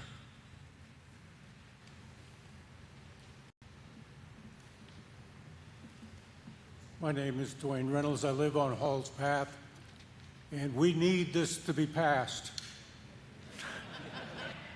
There's something to be said for brevity, sir, at this hour. Is there any further debate? Looks like you're ready for a vote. The motion on 59 is accept and adopt as printed. All those in favor of the motion as read so signify by saying aye. Aye. And those opposed by saying no. Motion carries. Article 60. This is one I indicated I would not read in its entirety. It is updating the revolving funds authorization. Do we have a positive motion, Mr. McCready? I move that Article 60 be accepted and adopted as printed in the warrant. Second. Motion under 60 is accept and adopt as printed. Does anybody have questions or discussion on 60? Looks like you're ready for a vote. All those in favor of the motion as read so signify by saying aye. Aye. And those opposed by saying no. It's a unanimous vote, and I so declare it. Article 61. See if the town will vote to enter into various lease, purchase, financing agreements for town equipment, including in the operating budget the FY27, and said leases may be for a term not to exceed the useful life of the equipment as determined by the Select Board. Mr. McCready. I move that Article 61 be accepted and adopted as printed in the warrant to authorize the town to enter into various lease, purchase, financing agreements for town equipment included in the operating budget for FY27. Said leases may be for a term not to exceed the useful life of the equipment as determined by the Select Board. Second. Okay, so this is an article authorizing lease purchase agreements for equipment we're buying under the budget. The motion is accept and adopt. Is there any debate? Hearing none, looks like you're ready for a vote. This requires a 2/3 majority to pass. I have a feeling I might be able to get a unanimous vote on this one. Let's see.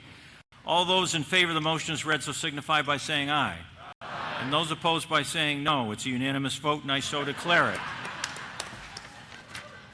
Before I go to Article 62, make a couple of quick appointments here. The moderator appoints Mark Peterson to a 3-year term on the Finance Committee expiring June 30th, 2029. And I appoint John Auer to a 3-year term on the Cape Cod Regional Technical High School District Committee, his term expiring June 30th, 2029. I reserve the right to make other appointments at a later date. We'll now go to Article 62, Herring Fisheries. Mr. DaCosta. I move that Article 62 be accepted and adopted as printed in the warrant. Second. Motion under Article 62 is accept and adopt as printed.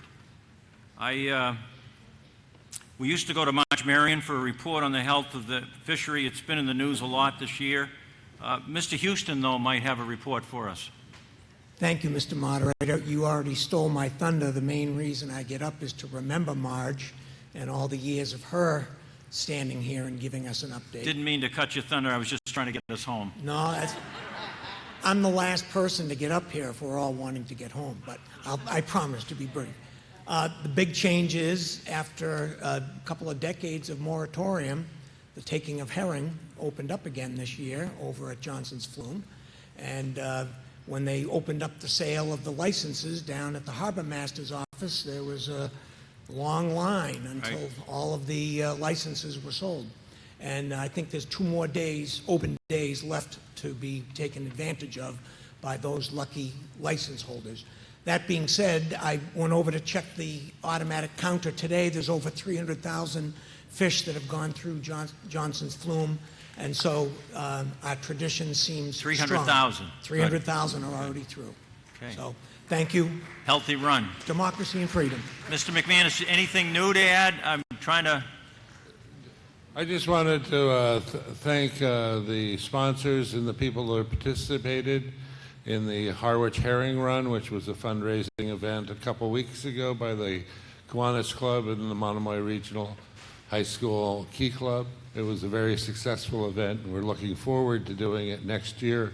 The participants really enjoyed the route we set up for them. Great natural beauty and enjoyment. Thank you. Okay, so I'm going to put the motion to a vote. The motion on this article is accept and adopt. Do you want to say something? Yeah. Oh, Mr. DaCosta. I too want to congratulate the moderator for 50 years. But I also want to thank him for appointing me to the Finance Committee for 24 years. This is my last night up here. That was not consecutive. He got off, came on, got off. 9 years and 9 years. It was a real struggle. And I was also on that side of the table for 6 years, so this ends 30 years up here at the head table. And I want to thank my wife and the moderator and all of you folks for your confidence. Thank you, Mr. DaCosta. Your efforts are much appreciated. All right, so I'm going to vote Article 62, or take the vote. You have a motion to accept and adopt. All those in favor so signify by saying aye. Aye. And those opposed by saying no. Article passes by the necessary simple majority. I'll now entertain a motion to adjourn the annual town meeting. Is there a second? Okay, all those in favor of adjournment so signify by saying aye. Aye. And those opposed by saying no. Meeting is adjourned. All those opposed may remain.